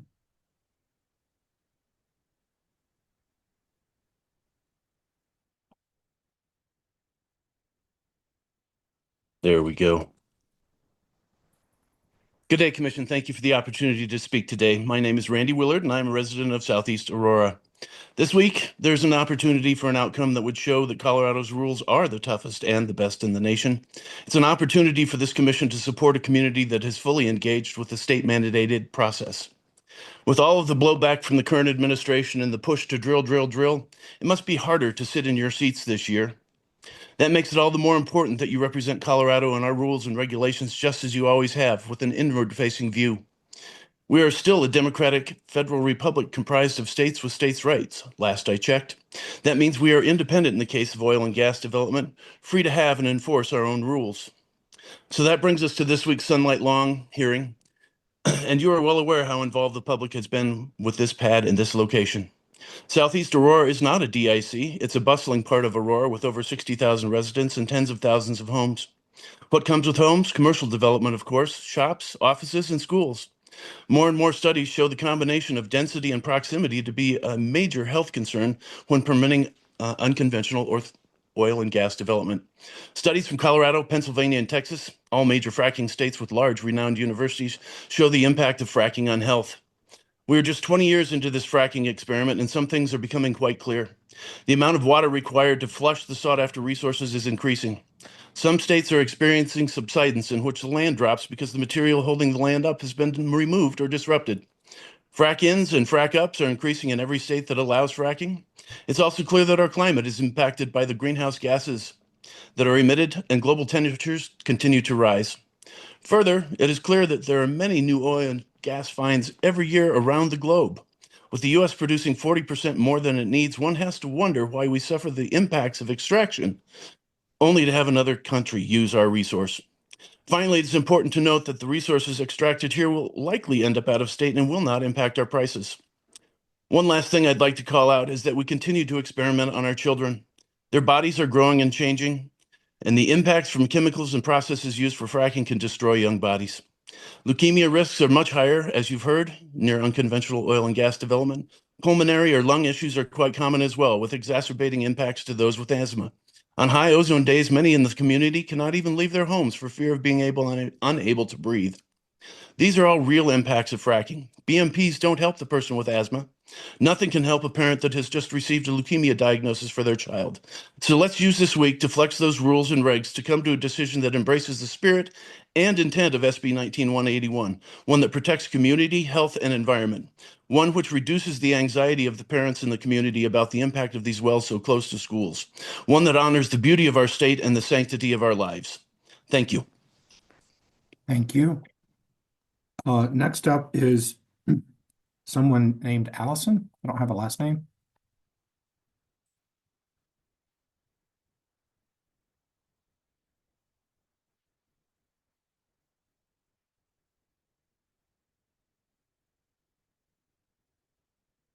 Allison, I see there's an Allison on the screen.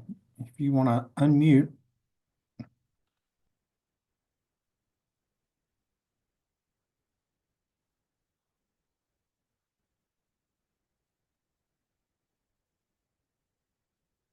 Okay, let's just keep going and maybe Miss or Allison can unmute it later. Let's go to Bobby Mooney.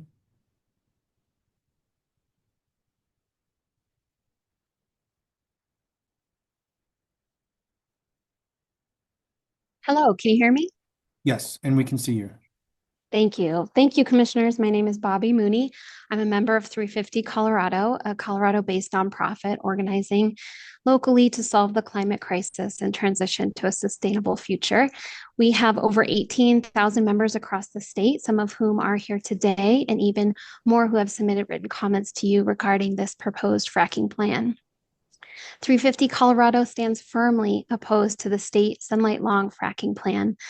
Alongside our members, local residents, Save the Aurora Reservoir community members, and all the concerned Coloradans attending this hearing, we ask you to deny this application. As you know, the oil and gas sector is the largest contributor to greenhouse gas emissions in Colorado. It surpasses transportation, electricity generation, and all fuel use in homes, businesses, and industry. The act of extracting oil and gas alone produces more climate pollution than any other activity category in our state. The consequences for Colorado are already severe. Longer droughts, more intense heat waves, devastating wildfires followed by floods, declining snowpack, increased disease risk, and mounting strain on mental health. Our agriculture, recreation, and wildlife are all under pressure. Since 1980, climate-related disasters have cost Colorado between $20 and $50 billion. And according to the social cost of carbon set in our state law, pollution from oil and gas operations will inflict more than $13 billion in damages between 2020 and 2030. Every new well adds to this burden. The scientific consensus is unequivocal at this point. To avoid the worst outcomes of climate change, we must stop expanding fossil fuel infrastructure. That means no new extraction sites, no new pipelines, and no new permits for fracking. Approving Sunlight Long would mean ignoring that science. It would mean prioritizing short-term industry gains over long-term public health, safety, and climate stability. So I urge you to consider the full costs, not just in dollars, but in lives, ecosystems, and trust. Reject this proposal, protect our water, protect our communities, and help lead Colorado towards a future that doesn't sacrifice health for extraction. Thank you. Thank you. We're going to attempt to hear from Allison again. Hi, can you hear me? Yes, and we can see you. Great. Sorry, I got kicked off the meeting for a second. My name is Allison. I'm here as a concerned community member. I was born and raised in the Denver metro area. And I am demanding, not asking you to reject this permit. I don't have to remind you all that it is mid-November, nearly Thanksgiving, and it has been in the mid-60s to 70s and even 80s this month, and it has yet to snow. We as Coloradans are well aware of the risks of drought to our drinking water, our public health, wildfire risk, agricultural output. I could go on. This shows that the climate crisis is not this far off thing in the future. It is here and it is happening now. We are not running out of time. We are out of time, which means that we cannot afford any new fossil fuel projects in this state, particularly ones that are near communities, near schools, homes, and drinking water.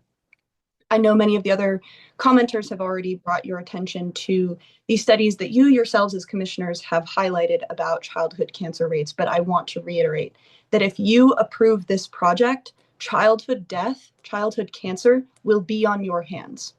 Once again, childhood cancer will be your fault. And I hope that keeps you up at night. We cannot afford this project. Moreover, the effects will spread out farther than just in Aurora. They will affect our entire state. We remember the Marshall Fire, the flooding that just happened in Southwest Colorado. These climate disasters do not discriminate. You have the opportunity here to help prevent these disasters from happening again. But today or later this week, if you choose to approve this permit, you will be telling the victims of those disasters, I do not care what happened to you, and I will happily let it happen again. You have a choice here. Protect children, protect families, protect our environment, uphold your statutory requirement to do so, or have the death of children on your hands, potential death from future climate disaster on your hands. It's up to you. Deny, deny, deny, deny. Thank you. Thank you. We now have Misha Mar.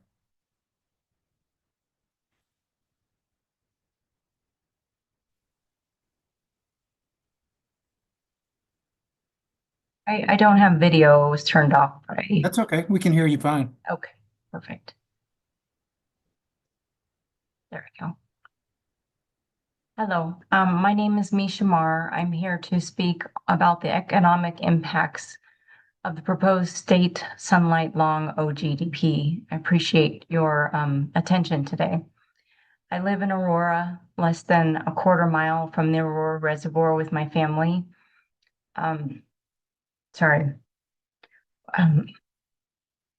We chose this community for its natural beauty and safety.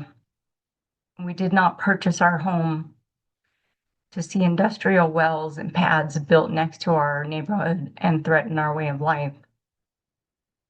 Our home is our family's investment, and its value and our quality of life are directly tied to the health of our environment. The applicant claims this project will bring economic benefits, but those claims ignore the real costs that will be borne by the public and more specifically our community. Heavy truck traffic will damage our roads. Emergency response services will be stretched thin. Long-term air and water monitoring will fall on taxpayers. And most importantly, pollution from these operations will increase health risks for families like mine. The operator should not be allowed to profit while the public pays the price in infrastructure damage, pollution, and risk to the Aurora Reservoir. Our drinking water source and our cornerstone of the local recreation economy are very important. I respectfully request that the Commission deny the Rule 411 variance and require a full independent cost-benefit analysis. This analysis must include public health costs, taxpayer liability, climate impacts, and the long-term financial risks of weakening drinking water protections. I thank you for your time and for considering the voices of the families who live here, and I ask you to put yourselves in our shoes. Thank you. Thank you.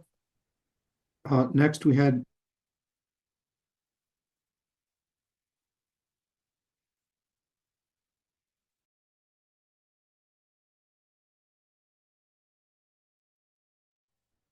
Hi, sorry, is it my turn?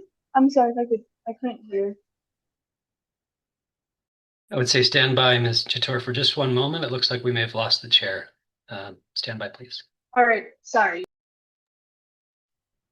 I spoke with the chair. Madhvi, you can go ahead and begin. We'll keep going, and he will be on as soon as he can. He can't hear right now. He's just trying to log back on. So please begin when you're ready. All right, thank you. Good afternoon, commissioners. I'm Madhvi Chator, 14-year-old eco warrior and youngest child advisor. By the way, I am taking this testimony in my spirit.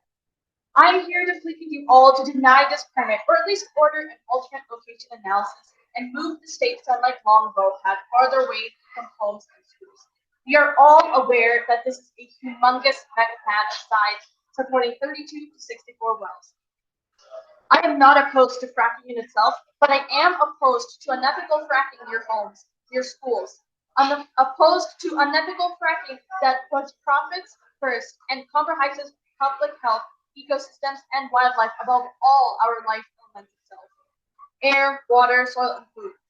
If there is a clean fracking solution, I am for it. Water is a very scarce resource here in Colorado, and Colorado is also the headwater state. Why should the oil and gas industry be allowed to use pristine, readily available water? Why can't they be mandated to use recycled wastewater? Putting limits on just ounces of water of layman consumption instead of stopping the billions of gallons of water that Civitas and the oil and gas industry would be using is very unethical. Even the state land board's letter that was read earlier today did not mention anything related to the study or the need of protection of the pronghorn habitats nor the threatened northern leopard frogs. I have traveled widely to many well pads and drilling locations in the Permian Basin in Texas and in New Mexico, Dracula well pad in Pennsylvania, super pads in the Marcellus Shale, etc., etc. This state sunlight long well pad stands out in terms of scale and density and is among the largest and most densely packed well pads in the United States. Residents near oil and gas operations have repeatedly reported serious health impacts from unseen emissions. I repeat, unseen emissions, even from small well pads or single wells. If this project is approved, it is highly likely that young children ages 5 to 10 living and attending schools within 3.1 miles from these wells would face similar and acute and repeated health impacts like leukemia, lymphoma, etc. Commissioner Jeff Robbins, and other members of the commission, I ask you to answer these questions when you deliberate your decision. Do you want these impacts to be repeated in this Aurora neighborhood? Do you want the children here to suffer as they did elsewhere? Will you weigh the potential risks to the health and well-being of our children when deciding whether to approve this well pad or not? My rights as a child and that of other children to clean air, clean water, clean soil, clean food, and great health are in jeopardy. The health risks are not hypothetical. Weigh the evidence. Protect children's health and say no to this project or order an alternate location analysis. Thank you. Thank you very much. We appreciate you being.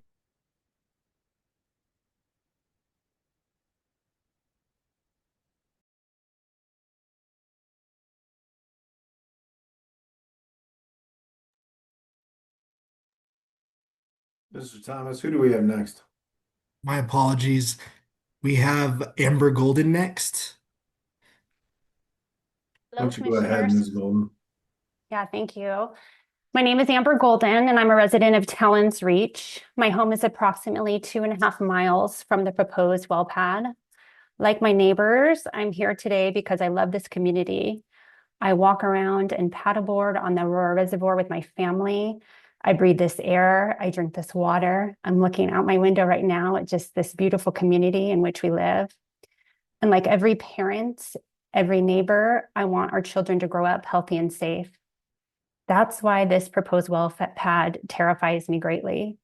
We already live in a region designated as a severe ozone non-attainment zone, which means our air is already failing to meet basic federal health standards. On peak ozone days, oil and gas activity can add up to 30 parts per billion to our air. And in their own cumulative impacts report, Civitas acknowledges enormous emissions for each pad, the volatile organic compounds, the ozone precursors, the pollution that settles into the lungs of the people who live closest. And we are being asked to accept that pollution for decades. And for what? A project placed dangerously close to our homes, our schools, and the reservoir that supplies our drinking water. A project that will permanently remove staggering volumes of water from our already strained supply. And a project from an operator with documented spills already this year. In today's Denver Post article underscores just how precious our water is. According to today's article, Aurora City Council is now encouraging restaurants to stop automatically serving water. It's not a joke, it's in the Denver Post today. So not because it will save a meaningful amount, but because the city is trying to account for every single drop. When our own leaders are asking servers to think twice before pouring a glass of water, how can we possibly justify a project like this one, which would permanently remove millions of gallons from our supply and risk contaminating the reservoir that sustains us? The contrast is striking. Residents are being asked to conserve at the micro level, while this proposal demands water at a scale that dwarfs those efforts. It raises an obvious question. Why are we counting every single drop at the table, but not every single drop that would be destroyed by this drilling? When I moved to this community 4 years ago, I envisioned this home as our forever home. Now we will move after the school year to protect our family's health from fracking. Other discerning families will also choose to leave due to this devastating issue of fracking so close to our neighborhoods and schools. You have the power to protect the people who live here. I'm asking you from a place of deep care for this community to deny this permit and choose the health and future of Aurora over irreversible harm. Thank you. Thank you. Now we'll hear from Andrew Pinkowitz.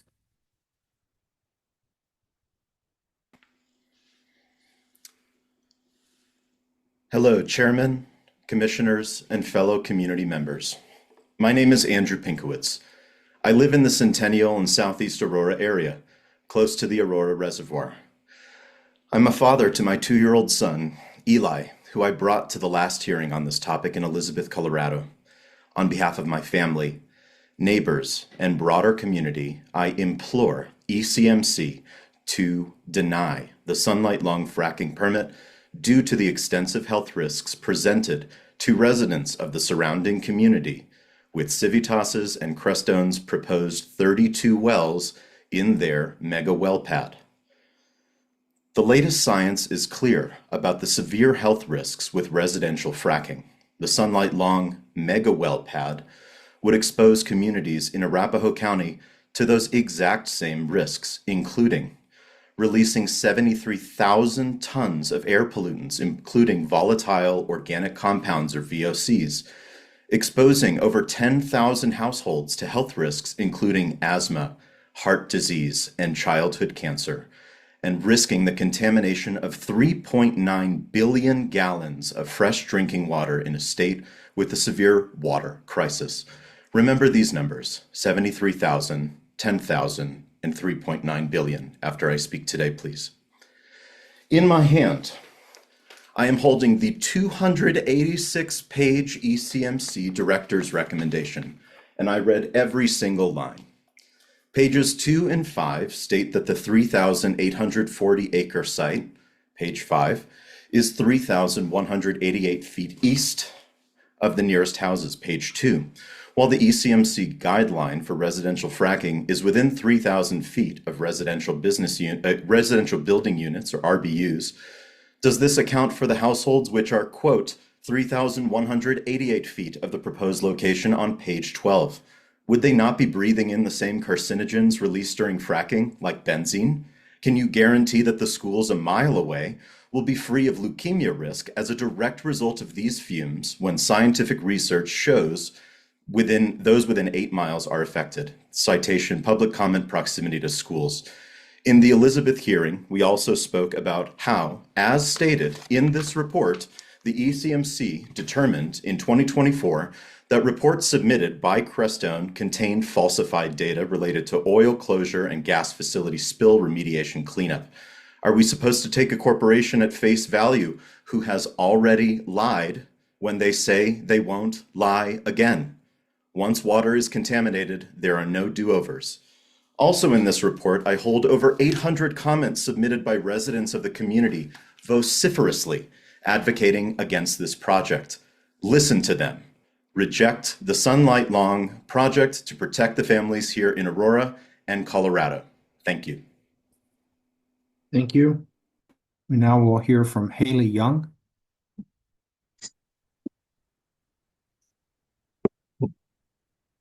Hello, can we hear me? I can't see me, so Yeah, we can hear you and see you. okay, great. Thank you. I am here as a citizen of Arapahoe County, a mom and an engineer. Um, my daughter's with me here. She's not feeling well today, and actually, she had a lot of um, not feeling well this summer that corresponded with a lot of the poor air quality days. And she's spoken to your commission, and I would say that we are both very concerned about the future. We're concerned about what we're doing with our water, and even talking about what this oil and gas is going to be used for. I mean, realistically, probably a lot of AI data centers that are using more water. So, it's all very concerning that we'll continue to make these decisions. And the way we stop it is exactly what this community is doing right here. And the work that you are doing too. I mean, I think that Ackerman and Oath's work on starting these scientific panels is amazing. I think that as Ackerman said, that these community members starting to raise concerns and really fill in the gaps of where policy is, because that's what's failing us here is it's a system that prioritizes companies and profits over people. It's a system that where you need ample reason to reject something, and there is ample reason for this Sunlight Long Pad. I mean, it's massive. It's going to be so close to the reservoir. It's going to not only impact the air and water quality of the reservoir, and obviously the biological resources and ecological resources, but it will impact the revenue of the reservoir as well, which has been a huge economic resource for the community, impacting the water. The water is another very important economic resource, and it's insane to think that this water could just be destroyed when we know we need it so much. And I'm working on my PhD, so I talk to a lot of academics, and it's interesting because um, academically, we can prove that, and there's been so many studies that have proven that every dollar that goes towards conservation and protection of biological resources pays for itself over 100-fold and normally less than 20 years. So this is the right choice economically, as long as well as health for the community. Thank you. Thank you. We now will hear from Carolyn Waymeyer. Hi, can you see me and hear me? We can. Okay, thanks. Hi, thank you for listening firstly. And my name is Caroline. My husband and I live here with our 2 children in South Shore. So we're very close to the proposed site for Sunlight Long. And we have spent years getting to this point and getting to this place in our lives, trying to have a great place for our children to grow up. And we're very careful with how we live as non-toxic as possible. We're careful with the cleaners we use, what food we provide. And unfortunately, we find ourselves in this situation where we have no control over what's going on around us and the air we breathe. And we're especially concerned because we have a history of respiratory issues with our children. We've had hospitalizations in the past and spent time in the pediatric ICU. This is just, I don't know if you can see, but to give you a glimpse of one of our times in that situation. And so we're especially concerned what this will mean for us. And I know there's many other people in this community with similar health issues and health concerns. And as drastic as all the respiratory issues have been and the impact that's had on our lives, it's nothing compared to the cancer concerns. And in my opinion, it never even should have gotten to this point when you consider the risk and the cancer risks and having so many people live so close by and so many children. And I know many of us are terrified of what future may come for our children with this. And We are, as you've heard, pleading with you to please make the right call. Something keeps coming to mind. So if you happen to be a Star Wars fan, you can picture Leia saying, "Help me, Obi-Wan Kenobi. You're our only hope." That's, I think, how many of us feel. It's up to you guys to make the right call and protect us. And we are counting on you. And I want you to think about the studies you've heard, as well as think about the impact long-term studies have, how what we thought once was safe turns out it wasn't. And please don't take that chance on us. Please exercise caution.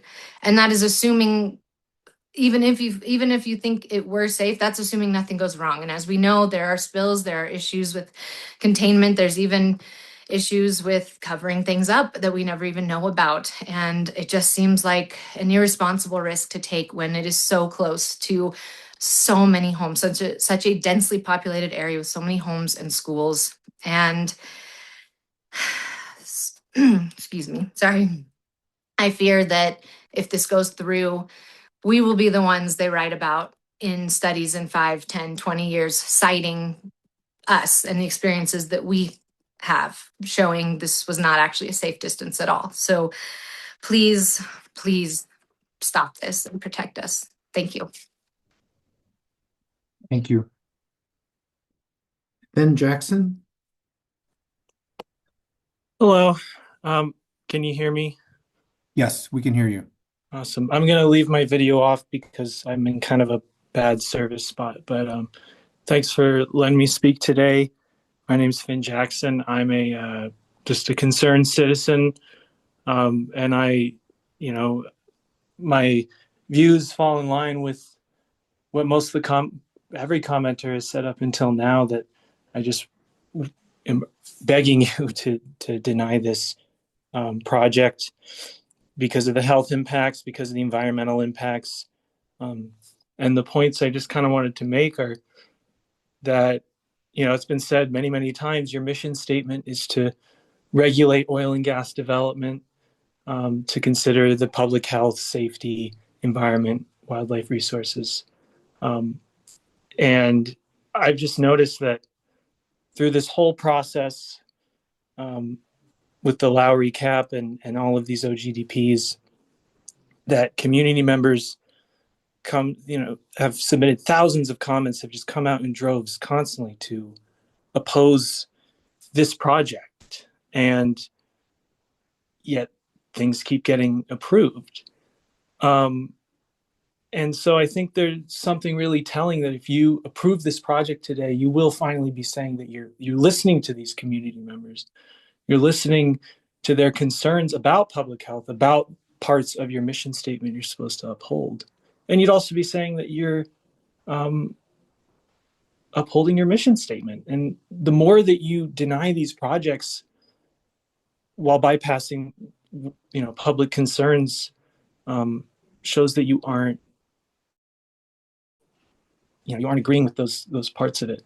And the other point I wanted to make is just kind of, some people have said it before, the state land board comments about revenue and how, yes, this will yield lots of revenue for schools in the future, but if we're really trying to think about the future of children, also considering their health, whether they'll have air to breathe, whether they'll have water to drink, is very important. We've seen, fracking pollutes the air and water, and those are, lower down. Those are more priority needs. As someone else said, you can't go to school if you don't, you can't breathe and you're malnourished.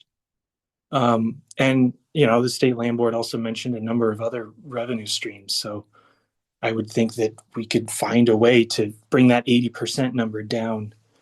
And so, yeah, I just wanted to highlight those points today.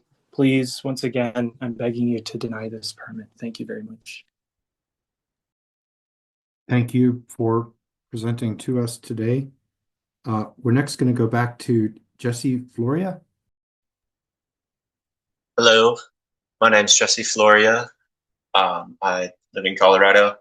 And yeah, I just want to reiterate what lots of other people are saying, just that there's a high environmental and health risk. And yeah, there's better solutions to the energy crisis we're experiencing right now. We need more solar and wind rather than fracking. And yeah, that's all I got to say. Just please don't approve this project. And thank you. Thank you very much. Next is Yvonne. Okay. Hang on. No. Your turn. Can you say hi? Hi. Hello. Hello. Hi.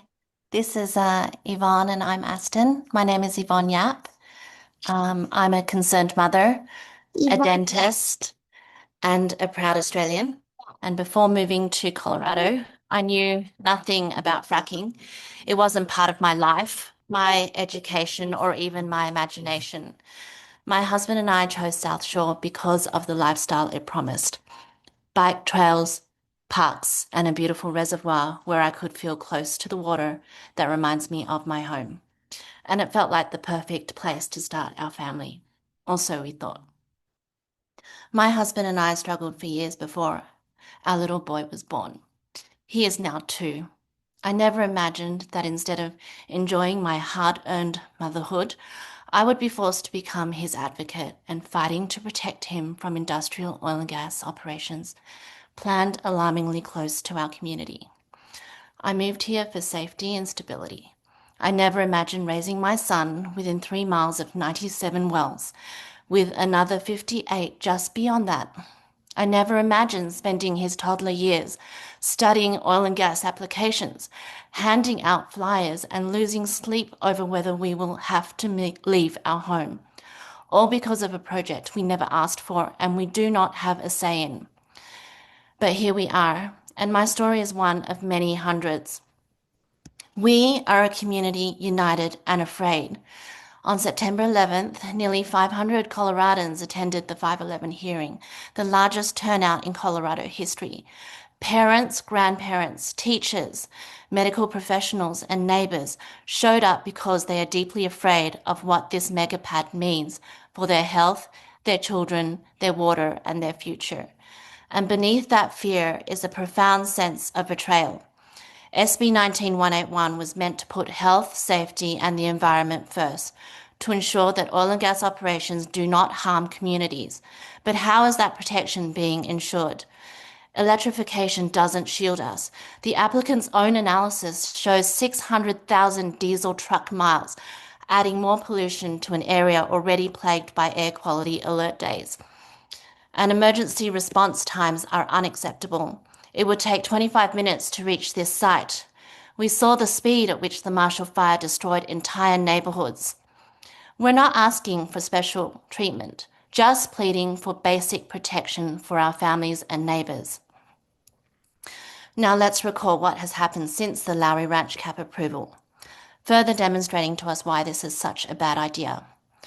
We saw a catastrophic Bishop Pad blowout, the kind of event we were told wouldn't happen, but it did. A 2025 Anschutz peer-reviewed study was published showing children living within 3 miles of oil and gas operations are twice more at risk to develop acute lymphoblastic leukemia. The increased risk doesn't magically stop at 3 miles. There was increased risk beyond that at 8 miles from such activity. How many children are you willing to put at risk in this insane science experiment? The answer appears to be thousands. Civitas investigated for submitting false data, potentially harming the public and resulting in a notice of alleged violation. We saw a securities lawsuit alleging mismanagement and misleading investors. We saw 9 pollution events documented by earthworks at Civitas facilities this year alone, and thousands of written and spoken comments urging the denial of Sunlight Long. This is not an operator that inspires trust, and Excuse certainly... me, you're well past your 3 minutes. Okay. If you could kind of wrap up. Yes. I see your husband's next, I think, and so Yes. maybe we can segue to him to kind of Okay. keep on time. All right. I just wanted to finish with invoking SB 19181, and this project does not meet the standard of protecting our health, safety, and welfare. It is not only acceptable to deny it, the law requires that it be denied. And that's it. Now my husband has asked if I could read his comment because he will be looking after my son. Sure, go ahead. Let's reset the 3-minute timer. Okay, now you're ready to go. Okay, hi, my name is Otto Lau. Commissioners, you hold tremendous power over our lives. You are being asked to make decisions that will impact children's cancer risk, respiratory health, pregnancy outcomes, and the long-term well-being of entire communities. If drilling next to homes is truly safe, prove it. Show us the evidence and show us the science. Show us that our children are being protected because right now, families like mine are terrified. It should not be our burden to prove that we are in harm's way. It is your legal and moral duty to regulate this industry to protect public health, safety, and welfare. Commissioner Oath, thank you for convening an expert panel to review the latest research and for updating us on its progress. We understand the report is expected in the second quarter of 2026 and look forward to the public finally having access to it. But that timing raises a critical question. How can this project move forward when the public still lacks the very information needed to understand its risks? Surely the Commission would want these findings available before considering the largest residential fracking proposal in Colorado's history. Colorado's families deserve answers, they deserve transparency, and above all, they deserve protection. Commissioners, the comments you've received are filled with the fears, anxiety, and the urgency of Coloradans asking you to protect them. Every letter represents a person, a child, a future. We are not data points, and this is not just another project. Remember when tobacco companies insisted that cigarettes were safe? Denying cancer risk, denying addiction, denying responsibility, while generations suffered. Decades later, the truth became undeniable, and cigarette packets were forced to display graphic warnings of the harm that they had hidden for so long. This right now is our tobacco moment. Science is at a tipping point and the health risks are mounting. Communities are pleading for protection, and regulators will either act with courage or look away. And commissioners, you do not want to be on the wrong side of history, because history will remember who protected the public and who chose industry over people. You have the power to protect us. Under SB 19181, you have sworn an oath to protect public health, safety, welfare, wildlife, and the environment. That mandate is not optional. It is your responsibility. My son's future and the future of thousands of children depends on your decision. Please do not let industry profits outweigh human life. Please do not force families to choose between their homes and their health. And please do not allow residential fracking on a scale Colorado has never seen before. Thank you for your time and for listening to the people you are entrusted to protect. Thank you very much for both comments. We now have Eric Gross.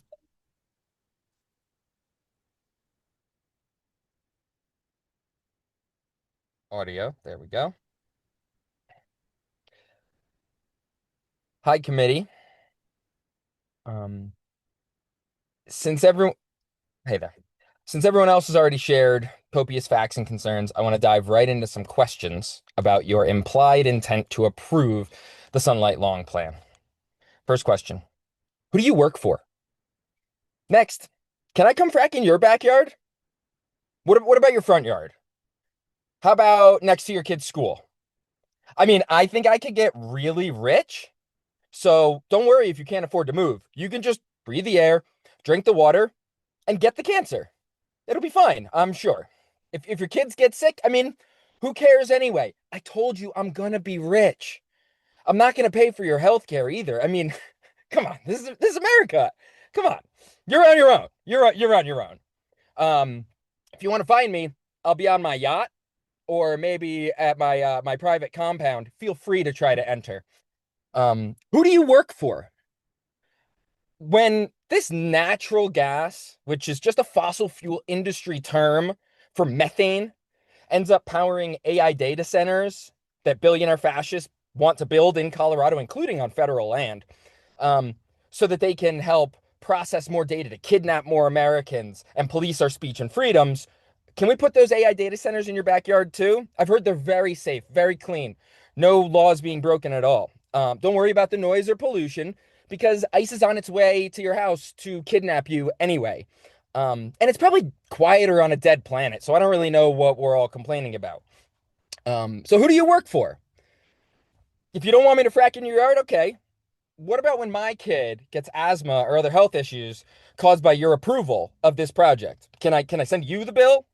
Or who's going to pay for that health care? In exchange, how about we come fill your house with methane so that we have equal access to this beautiful, wonderful industry that you're prepared to promote? So who do you work for? Is Crestone even going to keep the gas in Colorado, or is it going to export it? Are there any limits to what they can charge? Or do we get fucked on both ends with a destroyed environment and lighter bank accounts so that we can transfer our money to the already rich, planet killing oligarchs that pretend they care about humans or Colorado? So I really want to know, who do you work for? You are charged with protecting the health of the people of Colorado from the oil and gas industry, not working with them to promote their profits. So this is simple. Who benefits from the plan? Do Coloradans benefit? Do Aurora residents benefit? Do children benefit? Or is it only corporations and the ultra rich who benefit from further extraction of our community's resources in exchange for our lives, our health, and our futures? Deny this permit. Deny this permit.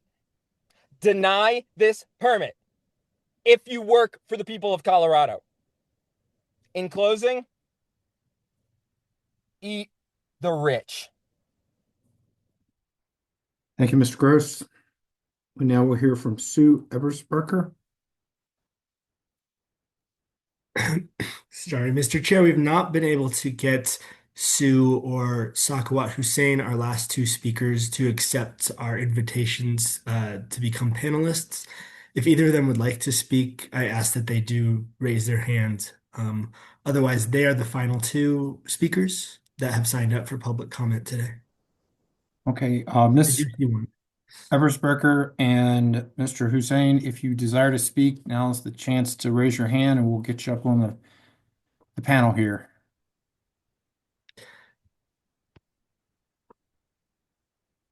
All right, I believe we have Mr. Hussein elevated now.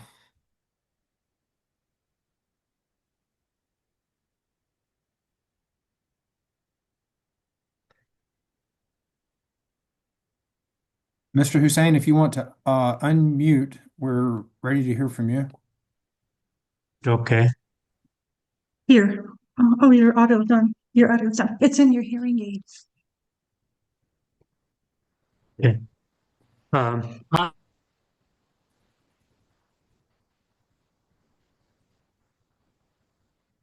Hold on, you just muted.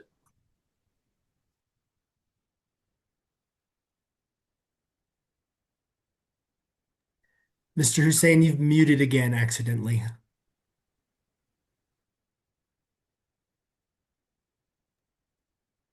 Can you hear me now? Okay. Yeah. Are we good? Yes, we're good. We can hear you and see you. We'll start with 3 seconds. Okay. My name is Sakawat Hussain, and I'm a physician, and I live 3,100 feet away from the Sunlight Lawn in the 80016 zip code of the Southeast Aurora. The population of this zip code has surged from 40,000 to 65,000 in the past 25 years. And this is all driven by the densely new housing development in South Shore. When I moved here 2 years ago and driving in my car, the car maps will not even show that there is a road here. So all these development of 25,000 people has happened in the last 25 years.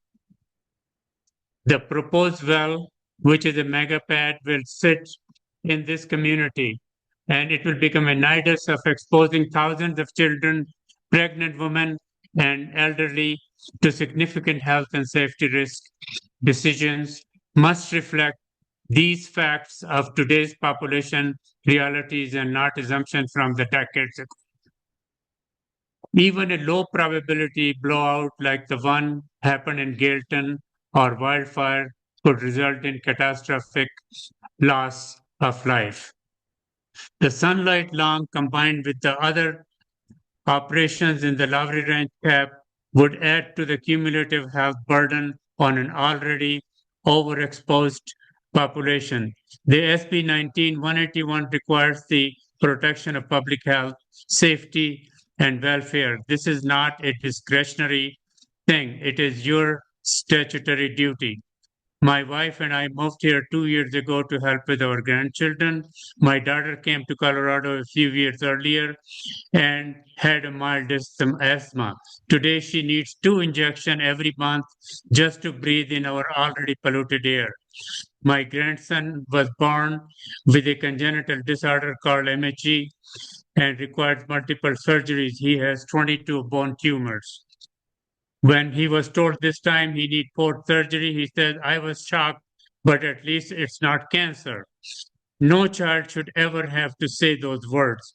He is immunocompromised, just like many other vulnerable children who would be exposed to benzene and other carcinogen from this project. This location is not protective of public health, not for my family, not for thousands of Colorado families who live here. Please deny the sunlight long.